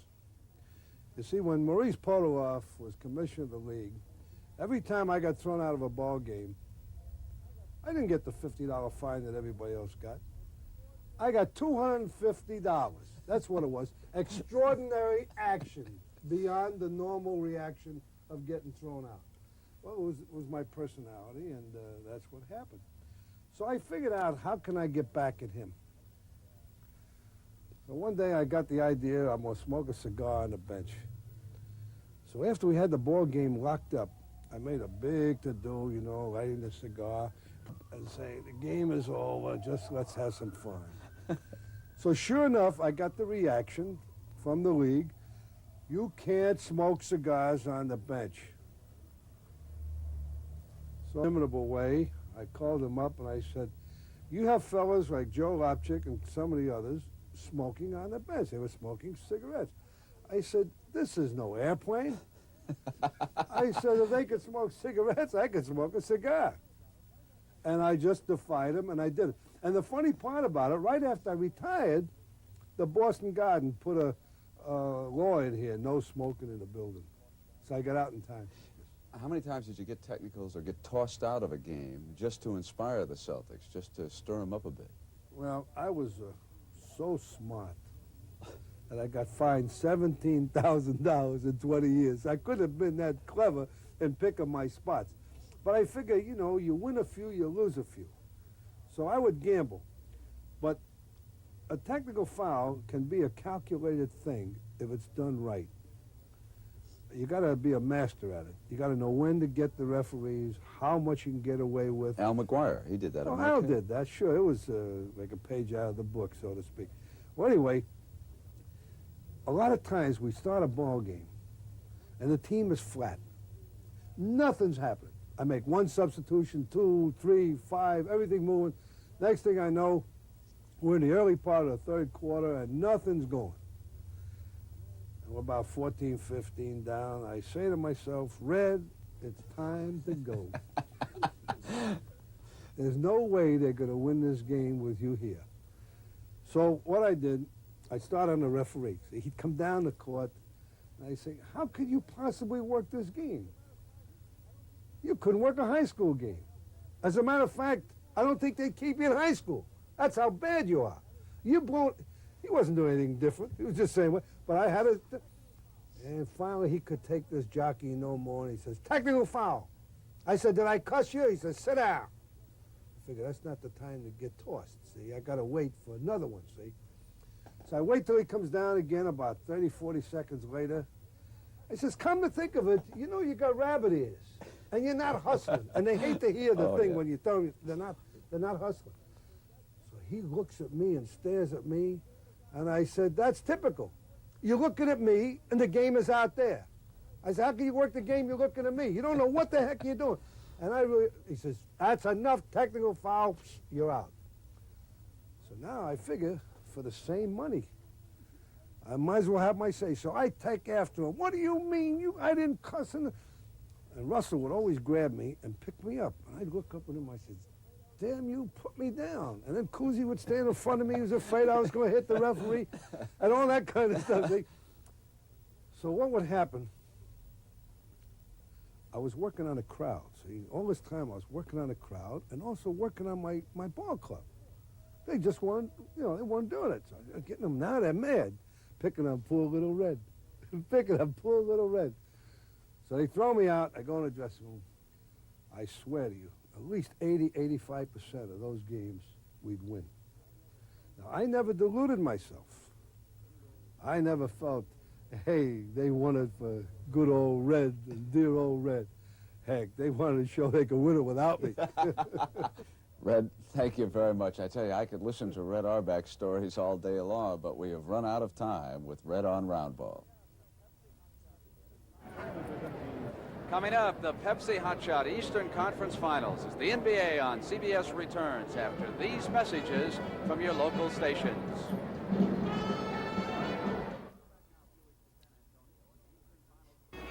Let's go back now a few weeks to San Antonio in the Eastern Finals of the Pepsi-Cola NBA Hotshot program. These 12 youngsters have competed since early summer in playgrounds across the country. They are the best of the more than 2.5 million boys and girls who entered Hotshot. The Pepsi-Cola Hotshot game is a 1-minute race against the clock. A competitor scores points by shooting from special hotspots on the court. Each hotspot has a different point value depending on distance and angle. The hotspot at the top of the key is worth 5 points, for example. For our first competition right now, Sibby Helms from Castleberry, Florida, is on the left. And on the right, Sandy Harding from Auburn, New York. They are... Edith gets her big chance to do a TV commercial. And the results are enough to turn a sponsor gray on All in the Family tonight on CBS.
Let's go back now a few weeks to San Antonio in the Eastern Finals of the Pepsi-Cola NBA Hotshot program. These 12 youngsters have competed since early summer in playgrounds across the country. They are the best of the more than 2.5 million boys and girls who entered Hotshot. The Pepsi-Cola Hotshot game is a 1-minute race against the clock. A competitor scores points by shooting from special hotspots on the court. Each hotspot has a different point value depending on distance and angle. The hotspot at the top of the key is worth 5 points, for example. For our first competition right now, Sibby Helms from Castleberry, Florida, is on the left. And on the right, Sandy Harding from Auburn, New York. They are competing in girls ages 9 to 12. Now, these two have played previous hotshot competitions against each other today, and their score at halftime is only part of their total score. Sandy, on the right, is leading Sibby by a score of 46 to 39. So the young Miss Helms on the left really has got her work cut out here. Sibby is in the 7th grade in Castleberry, Florida. She has already won trophies in basketball, including a Knights of Columbus free throw shooting contest down there. And her competition, Sandy is 12 years old. She comes from Auburn, New York. She played 6th grade basketball last year and was the first girl to play in her local Catholic Youth Organization League. And you'd be amazed at Sandy's leaping ability. On the right, she can actually jump up and touch the bottom of that backboard right there, and she's less than 5 feet tall. Now remember, she came in here with a lead, and she holds on, winning 67 to 64. Our second competition on the left, Andy Lair from Longview, Texas. On the right, Kenny Smith from Rego Park, New York. They'll be competing in boys ages 9 to 12. And the Texan will be moving to the left, and he'll be a favorite here in San Antonio. But Kenny on the right's got a slight lead of 3 points over Andy, 57 to 54. Kenny comes from New York. He's in the 7th grade. plays in basketball league sponsored by the Department of Parks, and he's the captain of the Lost Battalion Hall basketball team in Queens, New York. In their spare time, the pros like to go out and time themselves and see what they can do, and the highest pro score ever recorded officially was Ernie DiGregorio last year, 48 points. And hey, earlier today here in San Antonio, we had a 15-year-old from Cleveland, Phil Gwizdowski. He turned in a 54, and you're going to be seeing Phil at the Hot Shot Finals on May 28th on CBS. Now, remember, Kenny on the right's got a slight lead of 3 points. And it holds up. He wins 85-81. Now, in our next category on the right, Kathy McDermott from Flushing, New York. On the left, Judith Burgess from Austell, Georgia. Now, in earlier rounds of Hot Shot, Kathy has amassed 39 points, 3 more than Judith's 36. They're competing in the girls 16 to 18 years of age. Judith, on the left, attends South Cobb High in Austell, Georgia. She's won school and local awards in physical education, track, softball, tennis, basketball, jogging, you name it. She's a marvelous all-around athlete. Now, in 1977, Hot Shot was played in more than 12,000 recreation centers and playgrounds across the United States. And if you want to play in a Hot Shot program this summer, contact your local participating youth organization. Kathy here on the right, she's from Queens, New York, attends Mary Louise Academy. She's got to hold off this charge right here. Judith Burgess from Austell, Georgia is making a run at her. She's got to pick up 3 points. She does not. Kathy wins it by 2, 62-60. And the winners of the Pepsi Hot Shot competition in the East, that was boys 16-18, girls 16-18, boys 13-15, girls 13-15, boys 9-12, girls 9-12. Sandy Harding, congratulations to all of you. These youngsters will go on to play against the Western Conference champions, which will be determined next week, May 14th, and CBS will be there. At the conclusion of today's playoff game and each of our NBA playoff telecasts during the rest of the season, we're going to be selecting the Chevrolet Most Valuable Player of the Game.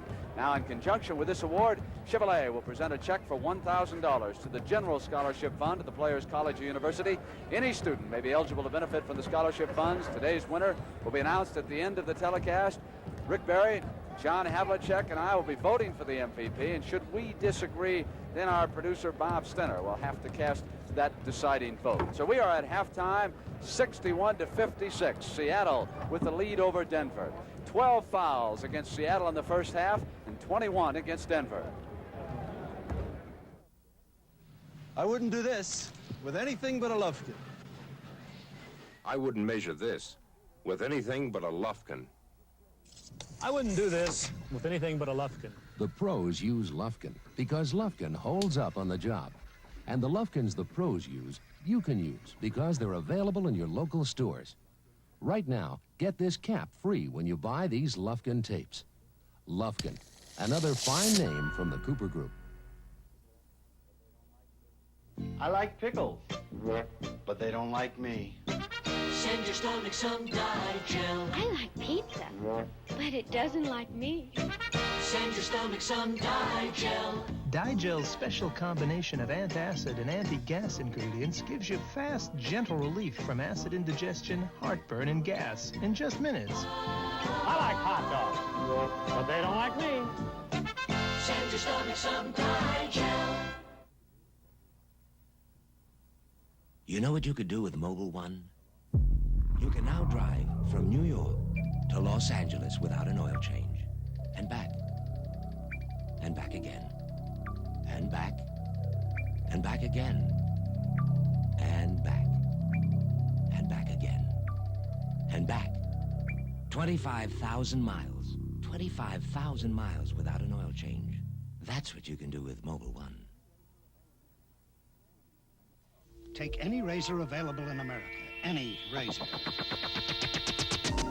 Now there's an electric shaver that will shave as close or your money back. The Remington XLR. Remington can guarantee a close shave because only Remington has this remarkable three-part system. The first head shaves close, the second closer. The unique intercept cutter is designed to shave longer hairs. The Remington XLR. It shaves as close as a blade or your money back. Mine is the world of drama, tragedy, and comedy. But for some children who are born with physical or mental handicaps, there is no comedy. They know nothing of laughter and joy. Theirs is a world of sadness and pain. When you give your time or money to variety clubs, you're doing your share in bringing some small measure of relief into an otherwise dismal existence. Give what you can to the variety clubs. You'll feel better for it, and so will the children. The preceding announcement was brought to you as a public service by the National Basketball Association. The NBA on CBS is sponsored by all the new 1978 Chevrolets, now at your Chevy dealers everywhere. The 1,700 J.C. Penney stores and the catalog. And by the Miller Brewing Company, brewers of Miller High Life. If you've got the time, we've got the beer.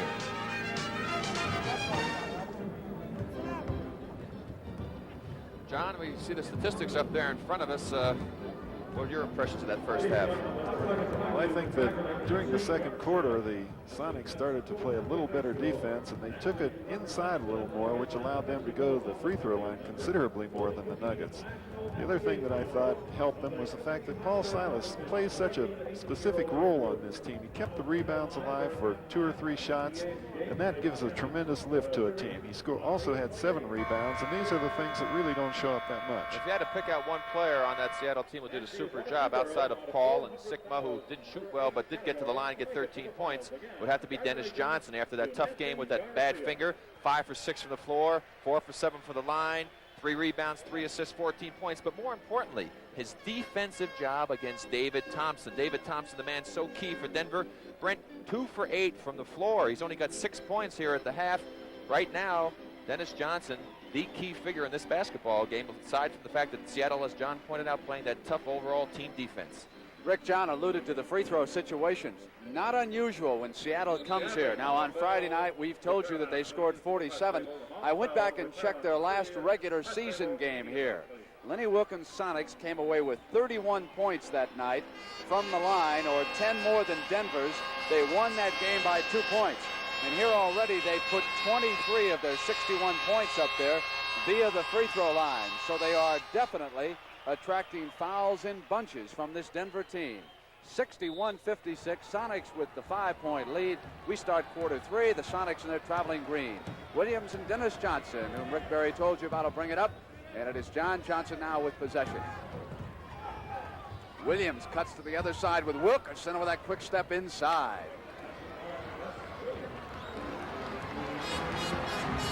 Wilkerson controlling the ball. Williams lets him in a little bit lower than they did in the first half. Roberts waits for Jones. Jones was perfect 4 of 4 in the first half, but he's playing with 3 fouls.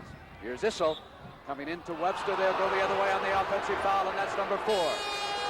There's the play again. There's Dan making the move right there. Webster moving along with him. Dan initiating the contact on the play. The official's judgment, the toughest call in the game. He elected to give it to Issel. And let me correct my mistake. I said that was 4. That is 3 on Issel. And of course, that does not count as a team foul. Williams with control outside. He's 2 of 2. So Seattle with a great opportunity here, Brent. They knew that they had to win 1 game in this series to be able to beat Denver, and they've got a great chance right here this afternoon. Here's Anthony Roberts outside, top of the circle field goal. Again, Denver outside. Issel trying to go in, got the foul, but they must get inside, as John Havlicek pointed out, if they expect to get to the free throw line. Jones on a great anticipation move. Johnson rotates back, and Bobby hits the layup, and Wilkens is furious. He claims that Jones traveled trying to regain possession of that ball when he made that final move. Came flying off the Sonic bench. 5-point Sonic lead. Williams is off. Now the Nuggets trying to put 2 together. Thompson up on Dennis Johnson. It stays down. No defense for that. Howard we're going to take a look at the play that Lenny Wilkins is upset about. There's Bobby Jones taking the ball, getting by Gus Williams. Looked like he might have turned it over right there. Right there, he can't pick it up.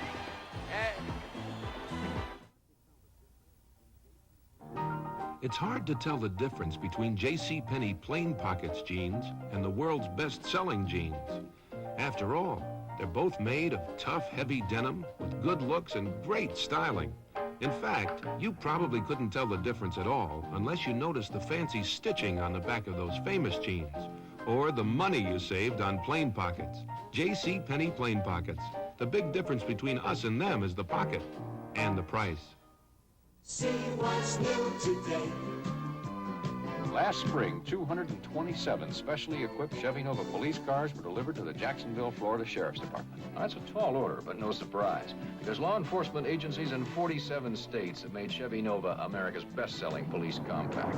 Now, a lot of the things the police look for in a new car are the same things you'd look for in a new car. Reliability, performance, and value. Chevy Nova, a wanted car, now more than ever.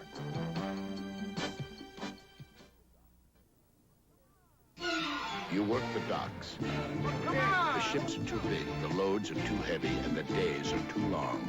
But every day you do it, and another ship with a full belly heads out for sea, and you head in for Miller time. Time to relax with the best-tasting beer you can find, Miller High Life. If you've got the time, we've got the beer. Miller beer. John Wayne, Richard Widmark, and Lawrence Harvey in The Alamo, Tuesday at 8, 7 Central and Mountain. All right, here's the play again. Now watch, you'll see Bobby Jones touch the ball there. He's allowed that step. He's allowed that one also, but now watch what happens. He's reaching for it, picks it up there. There's one step, there's another step, and that is walking. And Lenny had a right to be upset. And he came flying off that bench. Then in the background, he's still standing there. We're going to leave him there for the rest. He's caught in midair, suspended.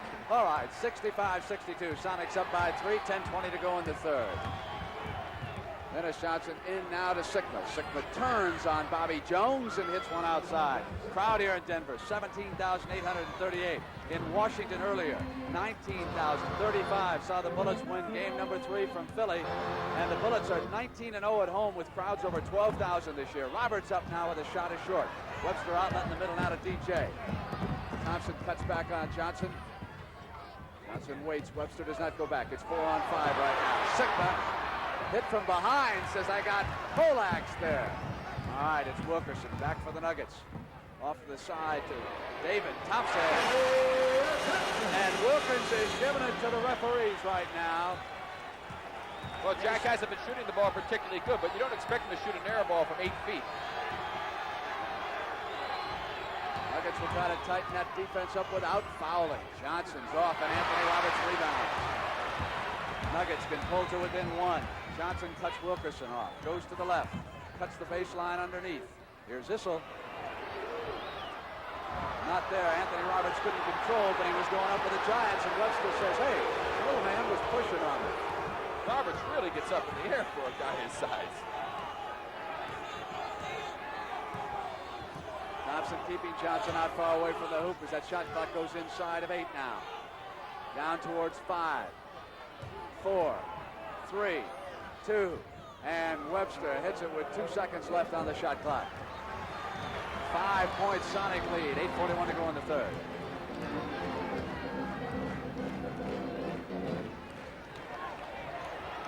Thompson. Ricochets deep, Williams. He's got 2 men ahead of him. Goes to the left side to Dennis Johnson. All on defense with David Thompson. What a beautiful block. Wilkerson back now to David. David's in the middle, past Williams. Off to Wilkerson to the side. Wilkerson's got David open and also Roberts. Webster there to contest Roberts. Off to Williams. 3 on 2, Seattle. It's Dennis Johnson gliding the baseline. Misses left-hander. Now the Nuggets come back. Both sides missing layups. Sigma and Webster are waiting, so Issel. Deep is off. Bounces back to Danny. Wilkerson will slow it down, and Jones comes back. Awfully fast pace out there, John. Let's get the... Jones crashes into Sigma. Offensive foul. Number 4. We have Bobby Jones on the penetration. Sigma with good position. Offensive foul, no question about it. it affects this Denver team greatly in the second half when Bobby Jones ever gets into foul trouble.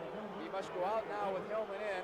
I watched the New York Knicks come back here in a big game and win it in overtime because Jones wasn't out there to defend McAdoo. And a good point, too, Brent, because you saw the great pass he made on that play. He picked up the charge, but Issel had a great easy basket off of the pass by Jones.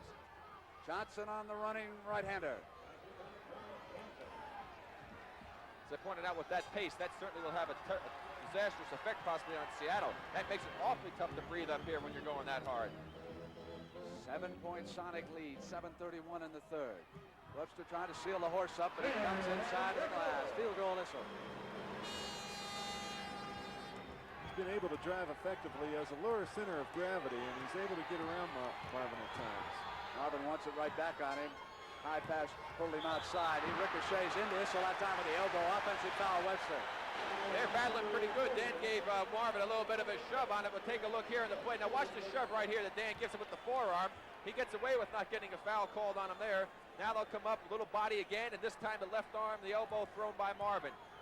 Webster brought the ball almost up the midcourt before he gave it back. They had a delay of game technical against Philadelphia in that game one. There could have been a warning that time. There wasn't. Roberts left baseline, and it'll be Sikma off in the middle. Johnson left side. Eyes Williams ahead of him. John Johnson on the other side. Gus will take it deep. Hillman is there to rebound. Sikma's back. Nuggets will not get an easy layup.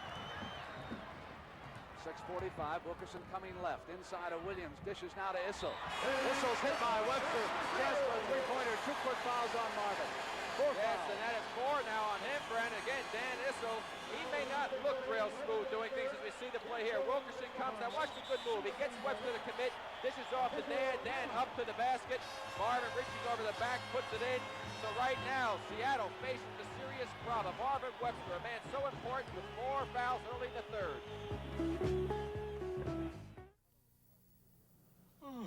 What turns a colorless party into instant fun? Colorburst. Kodak's new low-priced motorized instant cameras. Here's proof. From bright white to brilliant color. No other instant camera gives you this. Bright, brilliant, bursting color by Kodak. Take us! When you got this, you got the magic. After all, isn't color the way to choose an instant camera? Color burst. New from Kodak. Sears National Automotive Sale. If you're looking for savings in a sporty steel-belted radio, get Sears raised white letter radio. You save $40 to $64 a set. Sears Sporty X SS70 wide profile tire. And save 50% on the Sears oil filter. Helps protect your engine, and it's easy to install. Sears oil filter now on sale. Only 99 cents. Save 50%. At Sears. Where's a good place to save gasoline? Up here. After break-in, Uniflow motor oil from Exxon could deliver an average 16 extra miles from every tankful of gasoline. Down here, Exxon steel-belted radial tires can also save gasoline compared to non-radials. And right now, you'll find good values on both radial tires and Uniflow motor oil. A good place to save gasoline? Under here, during my gas-saving spring changeover. Next Saturday at 5 p.m. Eastern, CBS Sports Spectacular presents live an exciting lightweight matchup featuring Olympic gold medalist and undefeated professional Howard Davis Jr. taking on Larry Stanton. That's next Saturday at 5 p.m. Eastern.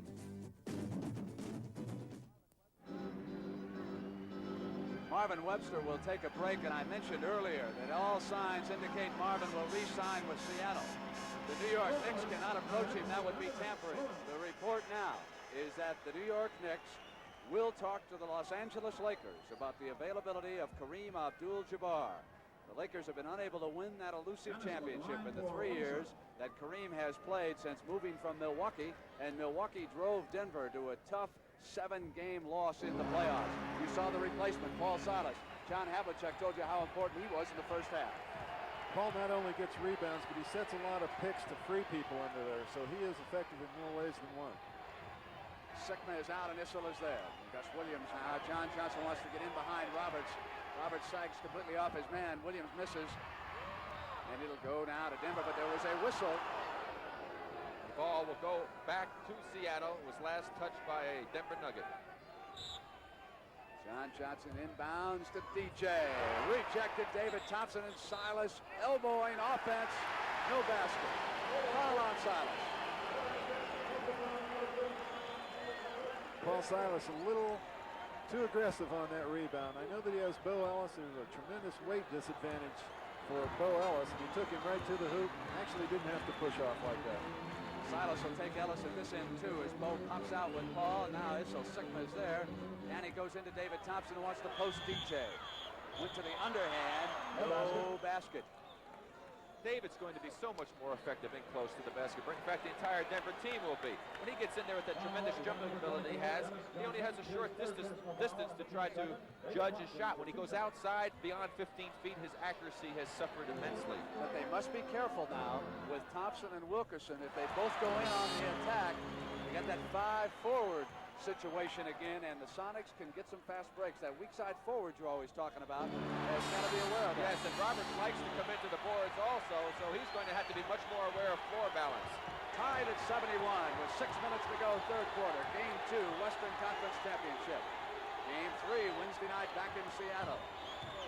Roberts chases JJ. Shot clock down towards 6. Dennis Johnson misses outside. Good defense. Nuggets chance to go ahead. Lead pass to Roberts. Ellis there with Sigma. Checks the other side. It's Thompson. Issel rolling off the screen. Johnson must go. Silas is out. Now here's David Thompson working on Paul Silas. Turns the corner, and the foul is called as he came around it. And that's where the switching situation comes into effect here.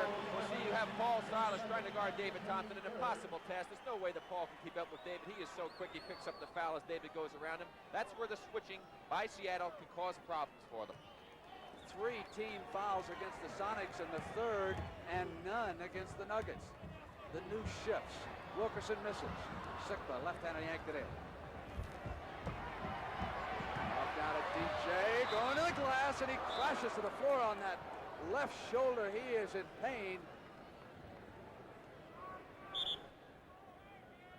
Dennis Johnson playing a heck of a game here. We'll take a look at the play again and see what happens. He's coming down the floor. He sees an opening. Wilkerson went the wrong way, takes it to the hoop. Here comes Roberts moving back, running underneath him, taking out his legs, falling hard on his left side. Roberts did not do that intentionally. He was trying to get in his way, and you hate to see anybody take a fall like that.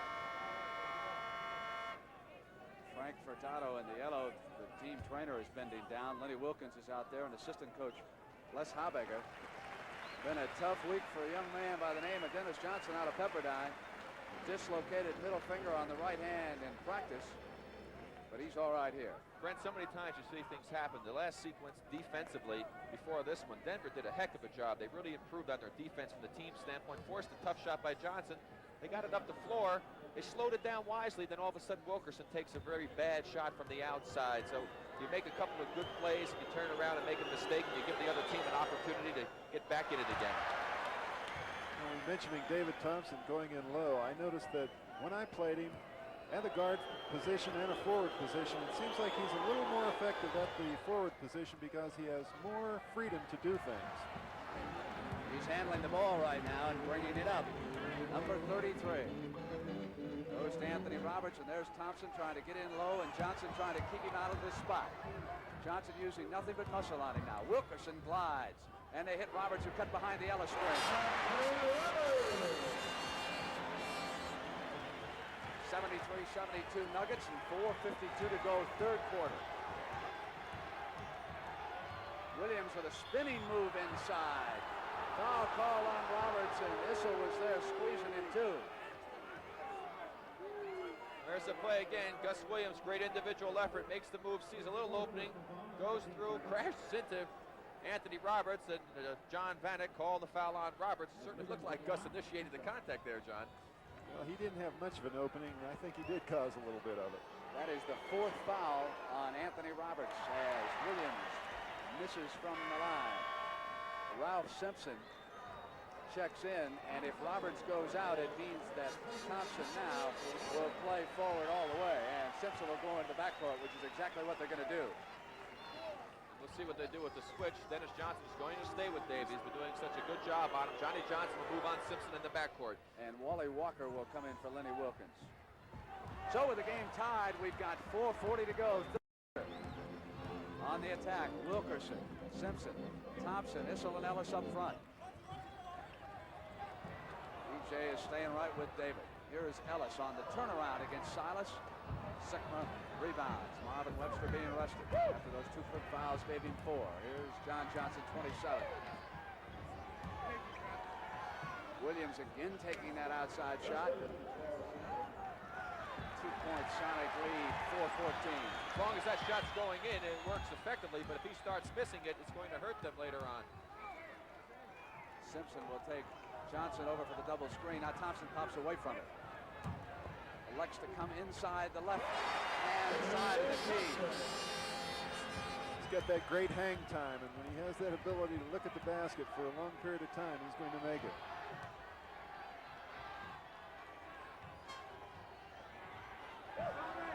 Shot clock inside 10. Williams gave it up, getting inside. Thompson right back, trying to chase it down, and does. Nuggets can go up. Issel up over Dennis Johnson. JJ at the other end for the Sonics. Nuggets trying to hold Silas out and away from that offensive glass.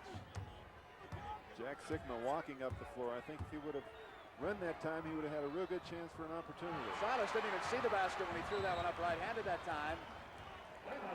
And so we've got a timeout call. That'd be a good trick shot for Paul to use in a horse competition. 3:09 to go, third quarter. Nuggets and Sonics tied at 75.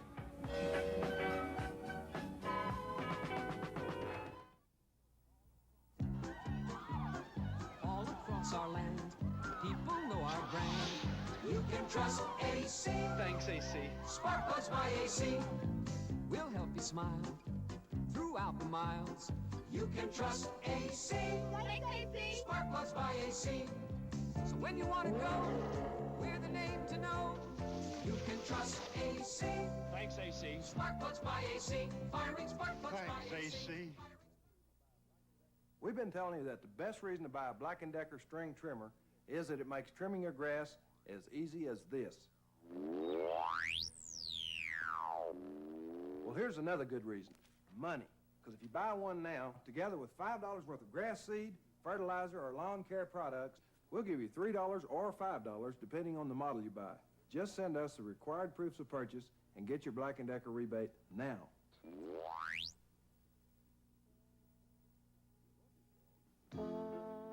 You look as though you could use some excitement, America. Something new, something fresh, something as fresh, as new, as exciting as the new Chevrolet Monte Carlo.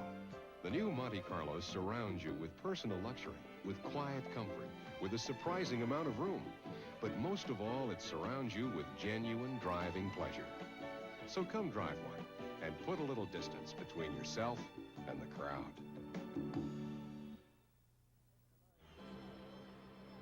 Commissioner Larry O'Brien, who is here today, plans to travel up to Seattle with us for that Friday night game on CBS as our playoff coverage continues.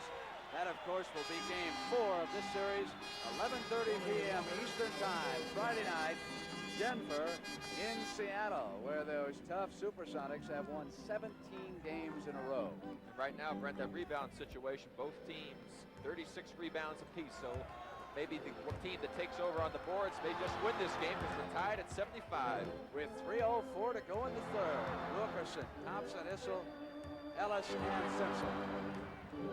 Wilkerson alone back, waits for Simpson. Ralph comes up on Williams, ricochets off. Williams trying to get inside for an easy layup.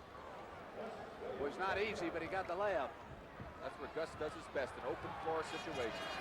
Nuggets aware of that. They've rotated 3 men back, and Williams still got it down. Now let's see if Thompson goes one-on-one. He does. Right straight up in the air. Again, inside that 15-foot area, he is dynamite. He took charge with about 2 minutes left Friday night, scored 3 big baskets. Dennis Johnson coming in on the drive, and the foul is called.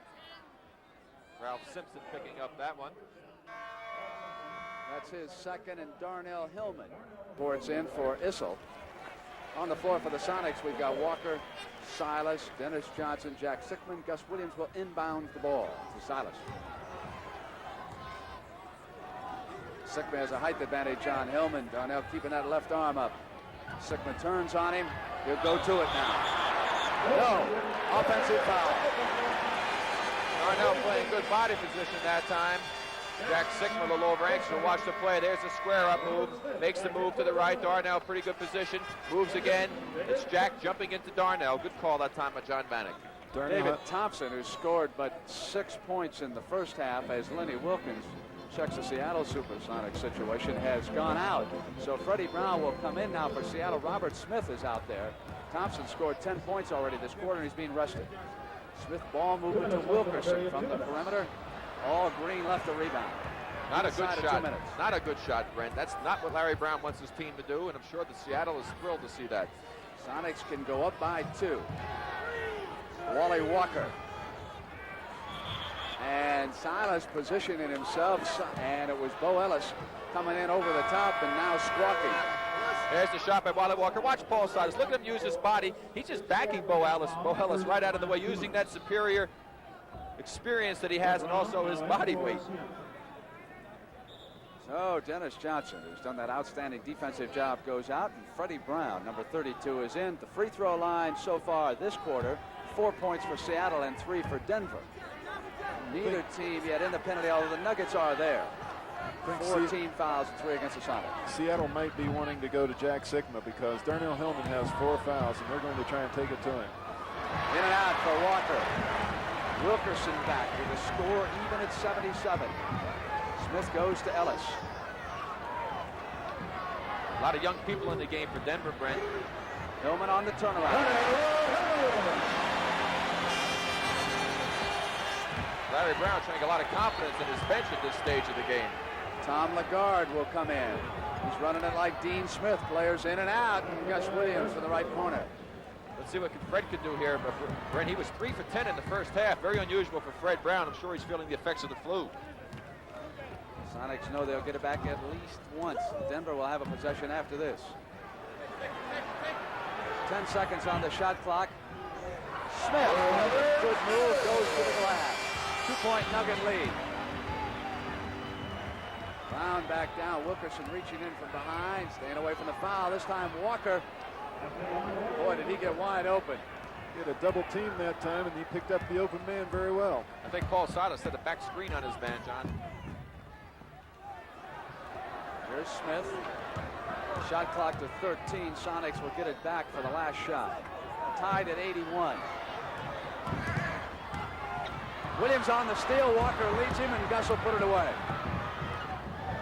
Up by 2 go the Sonics. Last shot time for Denver. Cross court to Hillman. Last 5 seconds. Here's Wilkerson. 1 second. Got it off. The end of the third quarter of Game 2 of the Western Conference Championship Series. Seattle leading Denver by 2, and the Sonics trail a series by a game. Lead two-stage maxi filter. You can lean on Lee. Dirt is your engine's enemy. You need all the protection you can get. That's why Lee adds a second stage here in our oil filter to trap more dirt than single-stage paper filters. And in our air filter, it traps larger dirt particles to help the inner filter breathe easier, cleaner, longer than single-stage paper filters. Lee two-stage maxi filters. Trap more dirt, pack more protection. The NBA on CBS will continue after this word from your local station. You can practically die laughing trying to solve Murder at the Mardi Gras, Wednesday's movie on CBS.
And a reminder to be sure and stay tuned for the MVP award at the conclusion of the game. Carl Shearer stands, and his assistant, Bob King, in the brown sport coat. He's the assistant general manager at Denver, and he helps us so much during the course of the season. He is allowed to sit. Shearer, meanwhile, is pacing down there. There's Carl, back and forth, yelling encouragement to the Nuggets. He whipped Rick Barry in racquetball yesterday. It was no contest. Rick won't take that from me. Okay. 83-81, Sonics lead by 2. Last quarter time, the guards for Seattle have outscored Denver's. We got a whistle. 45-29 this game. Big turnaround. Williams picks up the foul. And they have to give a little bit of rest to Dennis Johnson, and so David Thompson has Gus Williams on him, and I don't think Gus is going to be able to bother him as much as Dennis has been able to. Let's see what happens. Bobby Jones is back with a 4th foul. Silas on him, and Jones goes left baseline jumper. Webster tapped it, and here's Freddie Brown. Walker breaking on the left wing will rotate completely through the funnel. Roberts cuts him off. Brown downtown, and a chance for a 3-point play. And there's a perfect example, I think, John Havlicek, of what a rookie will do for you sometimes. He's so aggressive. He's working real hard. No way he could stop that shot by Freddie. He's up in the air already. Picks up a silly foul, gives Freddie a chance for a 3-point play. And rookies will make those mistakes more frequently than a veteran. And the pick was used very effectively. With Silas there, Brown came off of it, not allowing the defense to get between. You know, Gus Williams was 5 of 17 Friday night. He scored 13 points here in the 3rd quarter. Total of 19 for the game. And now, as Rick pointed out, he's got his hands full defensively. Here he is with David. He'll try to deny him that spot. Staying right with him. Thompson will take Williams underneath. Walker will go now with Roberts. Here's David Thompson. He can seize control so quickly of a game. He's shooting a fantastic percentage inside that 15-foot area. Brent's got to be up around 60-70%. Linney must now be giving careful consideration to what to do against Thompson defensively. Brown from behind the Webster screen, and that one rolls in. What has to happen there is Dan Issel has got to help out on that. He's got to come out and take that shot away from Fred Brown. Fred will play Scott Walker. Fred will play peekaboo behind the pick all day, and if you give him a shot, he's going to nail it. Oh, goes back in. Give Issel credit for the field goal. 88-85, Sonics by 3. And give Issel credit for a great play that time. And Dennis Johnson will soon check back in. He must go to work against David Thompson. There he is. Brown turning on Smith. Jones yanks it off. Nuggets can pull to within 1. Thompson motors past Williams. Silas is back. Thompson's jump shot short. Williams tried to swat at the ball. Not a good shot by David that time. No, he didn't have anybody in good position under the basket. He was out quite a distance. Should have held it up, let his team come down, set up. Let's watch the Issel play just a second ago. There's a shot by Bobby Jones. Issel comes in, he sees it bounce off, times it beautifully, taps it in the basket, knifed his way through. David Thompson picks up Dennis Johnson, who is back. Here's DJ sliding inside of Thompson, goes to the left hand, and Issel comes off, and the Nuggets again can pull it within 1. Jones crashes through, and then instead of stumping, went to the layup, and as he changed his mind, it wouldn't stay down. And Paul Silas is going to be called for the foul. Yes, it is, going over the back and grabbing. Here we see Bobby Jones coming down, puts it on the floor. Got a great look at it. The finger roll doesn't work. Anthony Roberts after has got it. Right there, Paul Silas whacked him on the arms, knocking the ball loose. And the Nuggets will use a timeout here in the 4th quarter. 9 minutes and 51 seconds to go. The Sonics leading by 3. And the scene will shift to Seattle Wednesday night.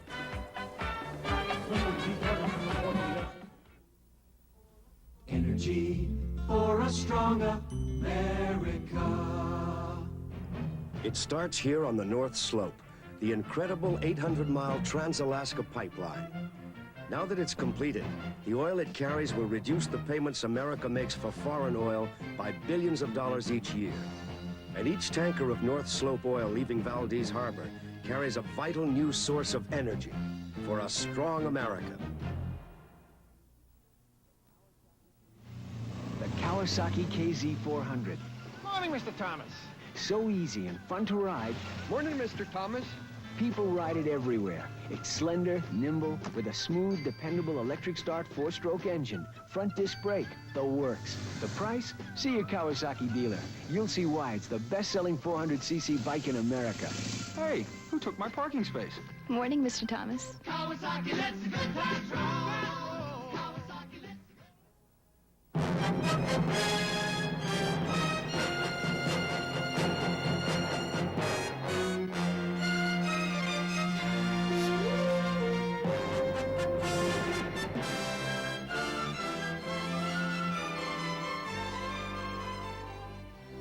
Now try and forget the 10th largest life insurance company in America, Lincoln National Life.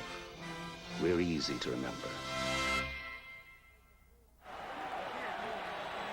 So Washington takes a 3-1 lead on Philadelphia. Rick, you, John, and I watched the fourth quarter. Doug Collins, 4 of 15 for the game. What was the problem? Was it all Kevin Greavy? Well, it may have been Kevin Greavy, but I think that Doug has to get involved a little more from the standpoint of moving without it, and they have to hit him when he's open. We saw him 3 times wide open, Brent, and they didn't see him. So Philadelphia, with its back against the wall, goes back to the Spectrum Wednesday night. Here, Seattle's trying to get even. They were all over Roberts that time. Walker and Silas coming up with him. Now the referee's conferring.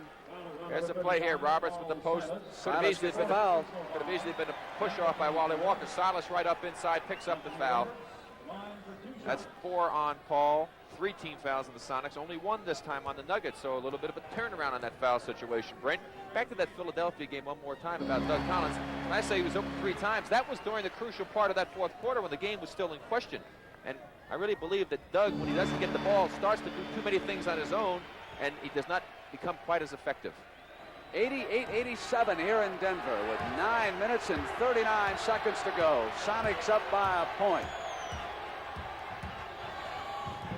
Walker comes out high.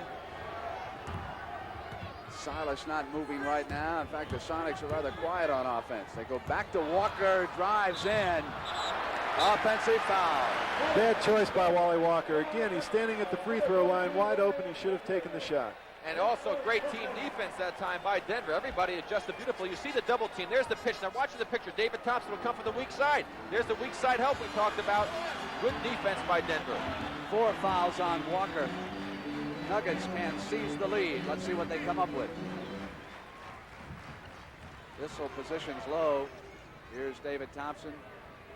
Roberts will take the turnaround. That young man is developing into quite a basketball player.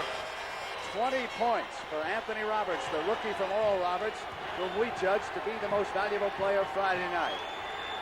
Showing a lot of confidence, going to him 2 straight times in a row.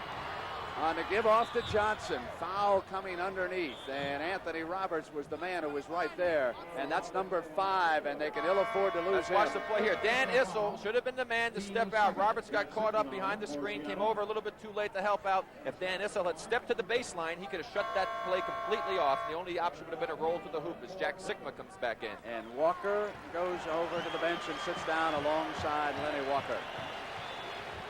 Dennis Johnson at the free throw line. And this is the way you expect playoffs games to be, Brent. John was involved in quite a few of them. In fact, I remember probably the 2 most exciting games, well, the most exciting, that triple overtime game you were involved in, John. And, of course, that double overtime against Milwaukee was perhaps the best basketball I ever saw, and I had the privilege of being able to broadcast. Couldn't play, but you did get to play. 90-89. Sonics up by a point in 8 minutes and 40 seconds for the ball game. Thompson regained it after Brown had a hand on it. Thompson, top of the circle. Silas runs it down. Again, Thompson not effective from the outside. They might go to him low. Be a better percentage, I believe. Brown missing and Hillman. Rebounds Nuggets.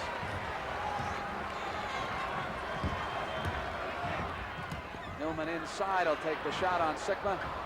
Bounces high and Issel got to it. Dan Issel, no question about it in my mind, Brent, the most consistent Denver Nugget in these 2 basketball games. A great game Friday night, as you pointed out, and he's been superb here again this afternoon. You have to block him out. Marvin didn't do it that time. You got the easy basket. And as a result, 22 points for Issel for the afternoon. Webster waits for a cutter and then took it himself. Marvin was surprised. He turned around and looked and said, "Where's Dan?" He couldn't realize that Dan's been laying on him all afternoon. Difference with Seattle today, though, is it's not a one-man offensive show as it was Friday. All Webster. Thompson in a little bit shorter and still off. Now Dennis Johnson trying to keep control. He's down. And a two-shot foul, backcourt. David Thompson reaching in on Dennis Johnson. See the play right there. Good hands that time by Hillman. The ball's rolling free. He tries to get it, can't get out of the way. Johnson on the floor. David in his effort right there. You see him whack him a couple times trying to get the ball. David a little over-aggressive in that situation. Didn't have a good shot at the ball and could have just swarmed over the top of him and perhaps got a jump ball situation. Only a pair reaching. of fouls against Thompson in the game, so he's certainly not in any jeopardy. 93-91, Sonics. Johnson trying to increase it, does. 7 minutes and 30 seconds left in Denver. Game 2.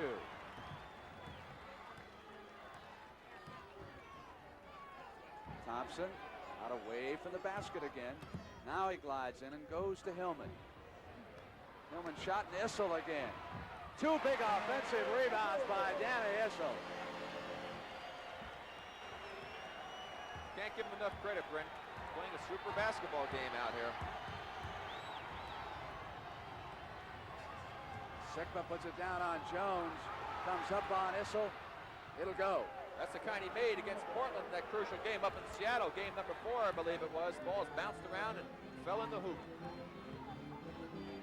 6 minutes and 40 seconds. You can see the shot clock there in the right-hand corner.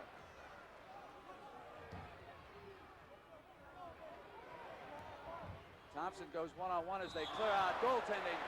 Webster coming across, and that goaltending gives the Nuggets a lead. Watch the play here. Good defense. Johnson there. Silas over to help out. Make him take a tough shot. Marvin too close to the hoop. Bad judgment on his part.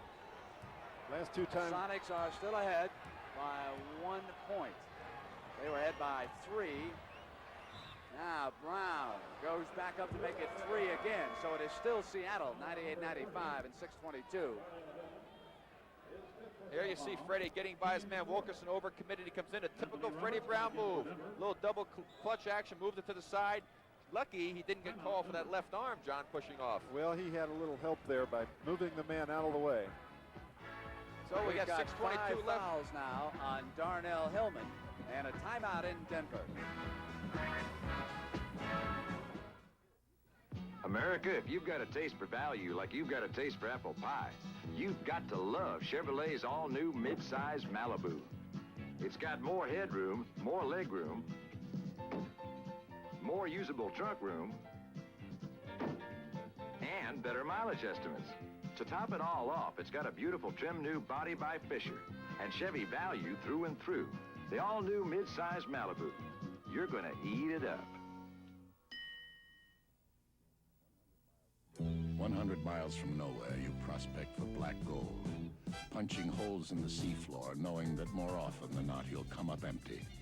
But you take the gamble anyway and give it everything you've got. Now comes Miller time.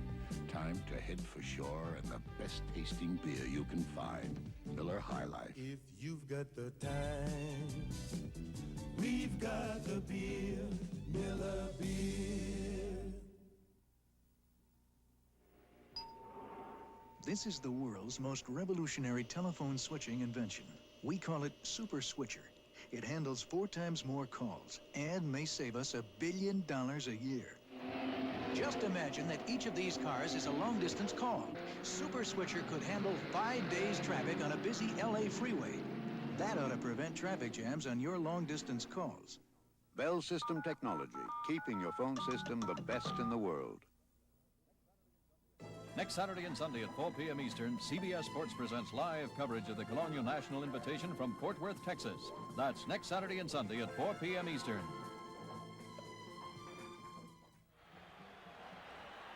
There's Larry Brown with his back to you, just now turning around, hand up at his face. Very secure here as the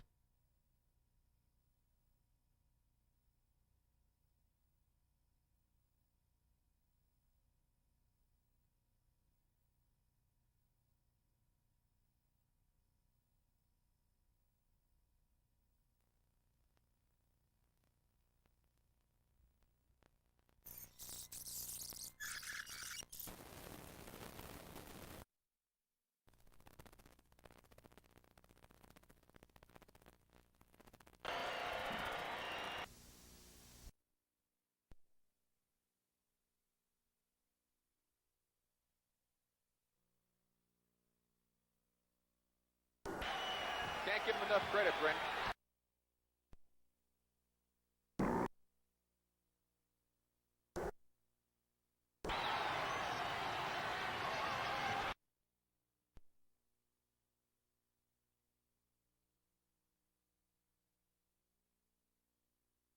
Go. That's the kind he made against Portland, that crucial.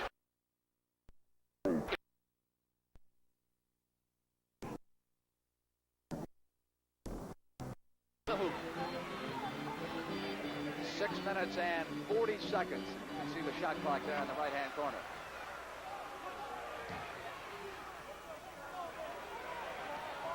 Thompson goes one-on-one as they clear out. Goaltending. Webster coming across, and that goaltending gives the Nuggets a lead. Watch the play here. Good defense. Johnson there. Silas over to help out. Make him take a tough shot. Marvin too close to the hoop. Bad judgment on his part.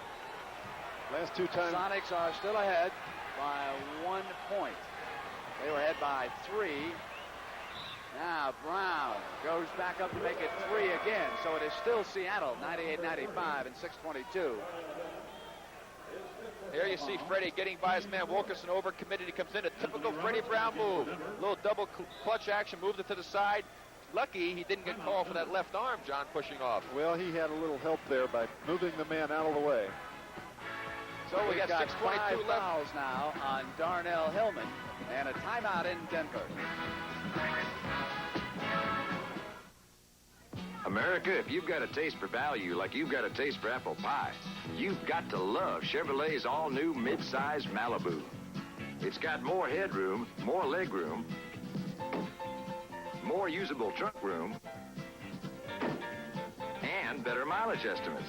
To top it all off, it's got a beautiful trim new body by Fisher and Chevy value through and through. The all-new mid-size Malibu. You're going to eat it up. 100 miles from nowhere, you prospect for black gold, punching holes in the seafloor, knowing that more often than not you'll come up empty. But you take the gamble anyway and give it everything you've got. Now comes Miller time. Time to head for shore and the best tasting beer you can find. Miller High Life. If you've got the time, we've got the beer, Miller Beer. This is the world's most revolutionary telephone switching invention. We call it Super Switcher. It handles 4 times more calls and may save us $1 billion a year. Just imagine that each of these cars is a long-distance call. Super Switcher could handle 5 days' traffic on a busy LA freeway. That ought to prevent traffic jams on your long-distance calls.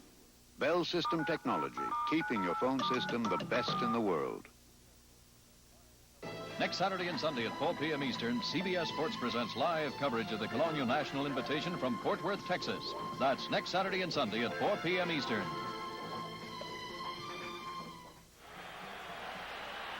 There's Larry Brown with his back to you, just now turning around, hand up at his face. Very secure here is the coach of the Denver Nuggets. Meanwhile, Kansas City looking for a coach, and here are the candidates. Cotton Fitzsimmons now is the favorite. John Killalay and Jack McKinney, the assistants at Milwaukee and Portland, also must be considered. The long shot, Doug Moe. Doug cannot be pleased about the 1-year extension he's been offered by San Antonio. So there could be a few more coaching changes around the NBA before the start of next season. San Antonio eliminated by Washington, but that apparently was not a fluke. Mata's got the Bullets playing extremely well right now. 1 victory away from the final. Brown gets it back on a turnover. Bad pass. 98-95. Sonics up by 3. 6 minutes to go in Game 2 in Denver. Possession of the ball is so important now, Brent. You can't afford to make mistakes like that at this stage of the ball game. Anthony Roberts with 5 is back, and Silas is in front of him. Great play that time. They isolated Silas down low with Anthony Roberts and got a point man at the free throw line for the triangle. He had him on his back and to the hoop. John, as a result, it's a 5-point Sonic lead with 5:40 to go. Now Bobby Jones will come to that left hand. Fouls on Fred Brown. Rick and John, in watching Denver practice, I have always been impressed by the number of times Bobby Jones, who's coming to the free throw line, will shoot with the left hand. He works and works on that other hand. He's one of the most ambidextrous players in the league. He and Paul Westphal, in close, I think, are the two best in the league at doing that. Another player, Lenny Wilkins told me, who can shoot with the left hand fairly well, is Wally Walker. As you see, Lenny took over the Sonic team when it was 5-17. And here he is in the Western Conference Championship Series against Denver. Dennis Johnson checking with Lenny. 3-point Sonic lead in 5:33. Jones fronting Sikma has denied him the basketball. Bobby is overplaying Sikma, and he's keeping the ball from him. Doing it. Oh, there's a whistle.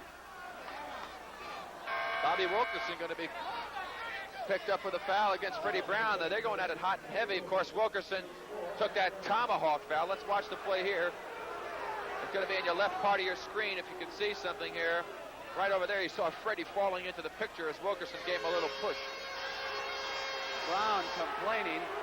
He's already been assessed one technical foul. There's Freddie and there's Larry. So the penalty situation, Fred Brown, good free throw shooter who missed one his last time up there at the line, and next foul against the Sonics will also be the penalty. So Denver not being hurt with that situation. The Sonics now have scored 31 from the free throw line to 17 for Denver. And they add to it.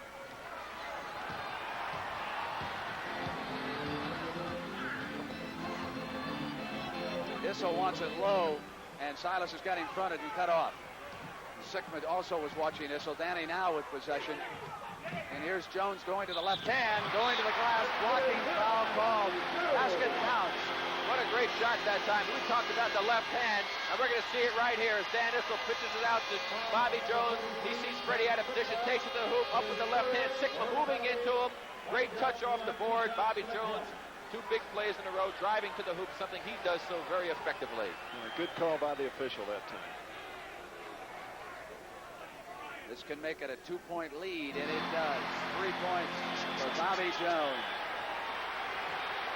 5 minutes for game 2. Where the crowd can really help the Nuggets. It'll be tough now for the Sonics to hear each other on offense. There was a foul as Brown came up. They couldn't even hear the whistle. They kept going for about 3 seconds. John Vanek calling the foul on Wilkerson. Again, Dan Issel not providing much help on that situation. There's the play right there. He catches him on the left side, but you see he was trailing on the play. When you run a situation like that, the center, and very few centers do it. Probably your teammate does it better than anybody else, John. He jumps out there and captures Dave Counts, but many centers don't do it and affords that type of an opportunity to present itself. No question about it. And that time, the Sonics came down. They were very patient. They ran 3 men off of that pick before Freddie Brown appeared open. Penalty shot. Both teams are in the penalty. There's the foul status. 5 against Hillman and 5 against Roberts, who's right underneath Jones, and also Wilkerson with 5. Brown hits the penalty. It's a 4-point Seattle lead. 4 minutes and 45 seconds.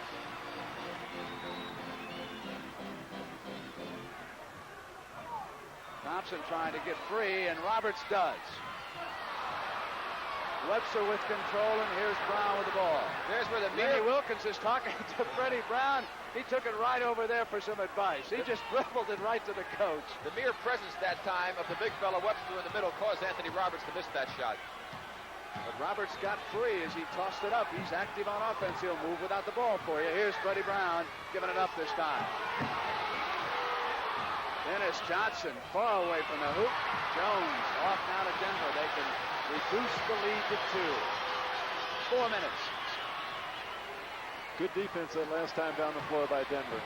Thompson not there, and Webster skies outlet to Brown. Wilkerson back on defense. There's Dennis Johnson cutting. Nice move that time. If he would have taken it up on the right side, I think Bobby Jones would have blocked it. But using the basket as a screen, he made a real good play. 6-point Sonic lead, 3 minutes and 40 seconds. Should point out it was David Thompson's man who scored. Webster rechecks one. Wilkerson laying it up, and Marvin swatted it away as timeout is called. Larry Brown will bring the Nuggets over Take a look at this play. Here's the play again. You see Wilkerson. He's got Brown beat, takes it to the hoop. Here comes Marvin. Here's the ball, barely out of his hand. A great block by Webster. Freddie Brown gets the ball, looks over to Lenny, says, Lenny, I'm tired. Give me a timeout.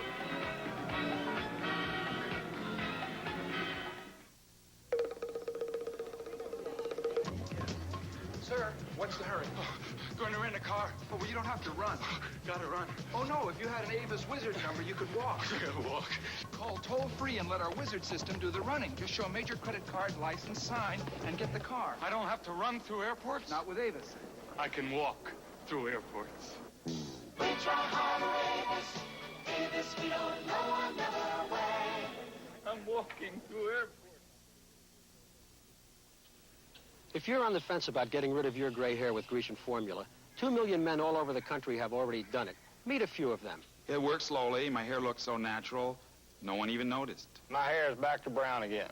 Grecian formula is as easy to use as water. I left some gray around the sides. Well, my hair is back to the sandy color it used to be. Once I used Grecian, I wondered why I ever waited so long. Grecian formula, used by over 2 million men. I'll bet a lot of your friends are using Grecian and you don't even know it.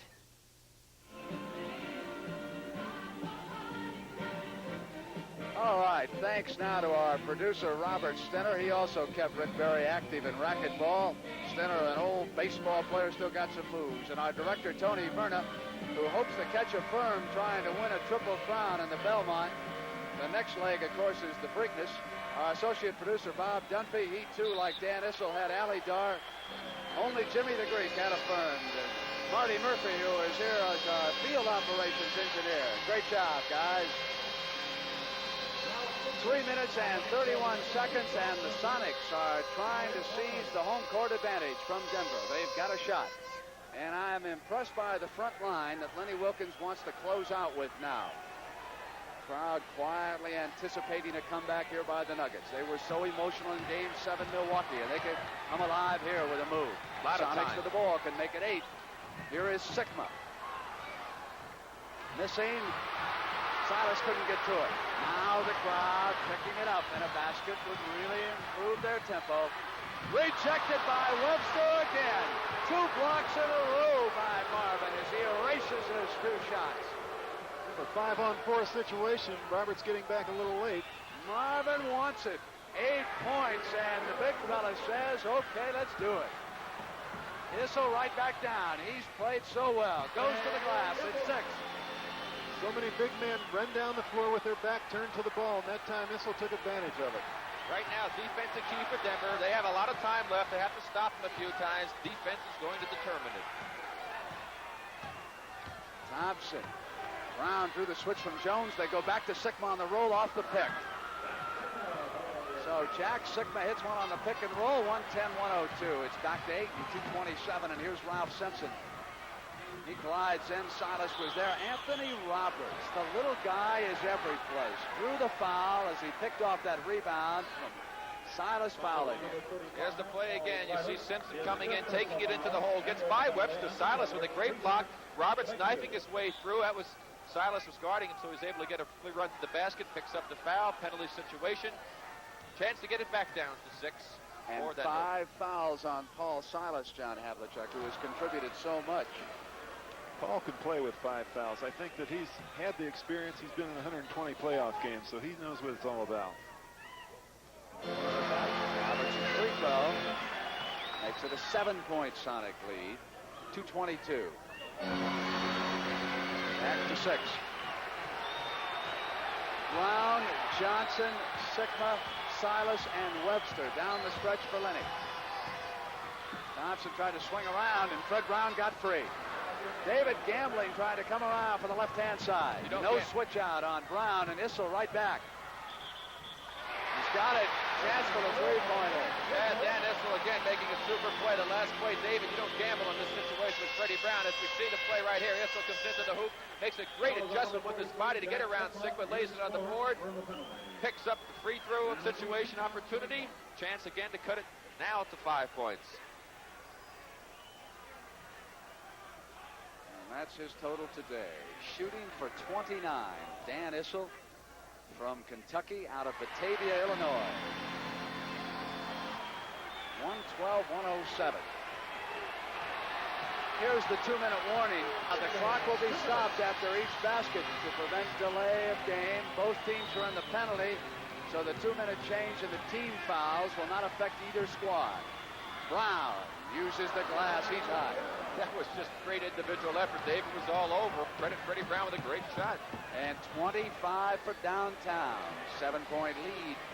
Thompson. 114, 109, and 140. Seattle cannot sit on this lead. They must continue to work right now. If they try to run it out, they're going to be in trouble. Whistle on Marvin. Goes to the left hand. The hook shot is good. He's about 1,000% in the last 2 games on that shot. Jones to the right hand that time. Shifting on the layup. It's 5 points and 120. Next 2 defensive series right here are critical for Denver. They must stop them, Brent. Thompson is out on Freddie Brown. Jones fronting Sigma. Sigma goes to the weak side. Webster comes to the ball with the pick. Brown gets inside out that pick, but it won't stay, and it's tapped back in by the big fella by Paul Silas. You can't afford to relax on him because inside he's going to fight for every rebound. Nuggets need a basket and some tough defense right now. Sonics with control and 50 seconds to eat up and a 7-point lead. Freddie Brown is really hurting, Brent. He's suffering from the effects of that flu. He's been working really hard. He's done a great job out here, and Seattle has done what they had to do. They had this game under control, and they'll be going home with the home court advantage. Johnson fouled as he came through Simpson. Ruff had no alternative. And now it's voting time for the most valuable player in this game. Webster, I think, maybe over here lobbying a little bit. He was smiling at Hondo. You know, the 3 players really in consideration right here, I think, John. And Marvin with his great job. Of course, Freddie near the end. Right. But Dennis Johnson also was the fellow that got things going. I have to say I'm going to go with Dennis Johnson. I'm going with Dennis Johnson because I thought that he played a very good game. We'll just take Brent right out of this, John. Go ahead and explain it. Good. That's it. I get no vote, folks. Barry and Hondo gang up. All right. 30 seconds left. 119, 111. What a series this Western Conference final figures to be now. They'll go back to Seattle even at a game apiece for game 3, and we'll be up there at the Seattle Coliseum. And remember, 17 straight victories for the Sonics at home. Fans just filing out here in McNichols. Time running out. And Gus Williams has one. Little frosting, and our Chevrolet Most Valuable Player Award goes to Dennis Johnson. You've heard all the reasons for it. The Chevrolet $1,000 scholarship will be awarded to Pepperdine on behalf of Dennis Johnson, who did it all. 22 points, 5 rebounds, and 5 assists. Quickly, Rick and John, what must Denver do in Seattle? Well, I think it's a situation, Brent, where they have to go out there and try and execute a little bit better on their offense, especially when they get ahead. It seems that when they get the lead, that they tend to go a little bit more to the one-on-one situations. They don't keep going inside, and they have their work cut out from Seattle's awful tough at home, John. They'll be very tough at home, and in going to Seattle, what they're going to try and do is regain the home court advantage because this is something that's so important in the final series. They have to watch the foul situation too, Brett. They're a little bit overly aggressive, and that has really hurt them in these 2 ball games. They were lucky in the last game that Seattle played so poorly. That's a very big point on the fouls because Seattle scored 34, John Rick, from the free throw line to 21 for Denver in their last 3 games in Denver. They've scored 33, 47, and 31 points from the free throw line, so they've done a job. And anytime you have a situation where you have people in foul trouble, they really don't play as well and as relaxed as if they were more comfortable with another situation. One thing, too, you have to remember, as far as the situation with Seattle is concerned, if they play tough defense, it helps their offense. When they're not playing the tough defense, their offense is going poorly. They do not play that tough defense. All right, and so for Rick Barry and John Havlicek, I'm Brent Musburger. We certainly hope that you enjoyed the action here from the McNichols Arena. The final score again, Seattle 121, Denver 111. The Western Conference Championship Series is even at a game apiece. Washington leading Philadelphia 3-1 in that series, going to Philly. Next Friday night, we'll bring you Game 4 of the Western Conference Final from Seattle at 11:30 p.m. Eastern Time. So you be with us all the way as we go to the championship. The NBA on CBS. Share the glamour and excitement of America's Junior Miss Pageant with host Hal Linden, co-host Vicki Lawrence, and 50 of the nation's most beautiful and talented young ladies tomorrow night on CBS.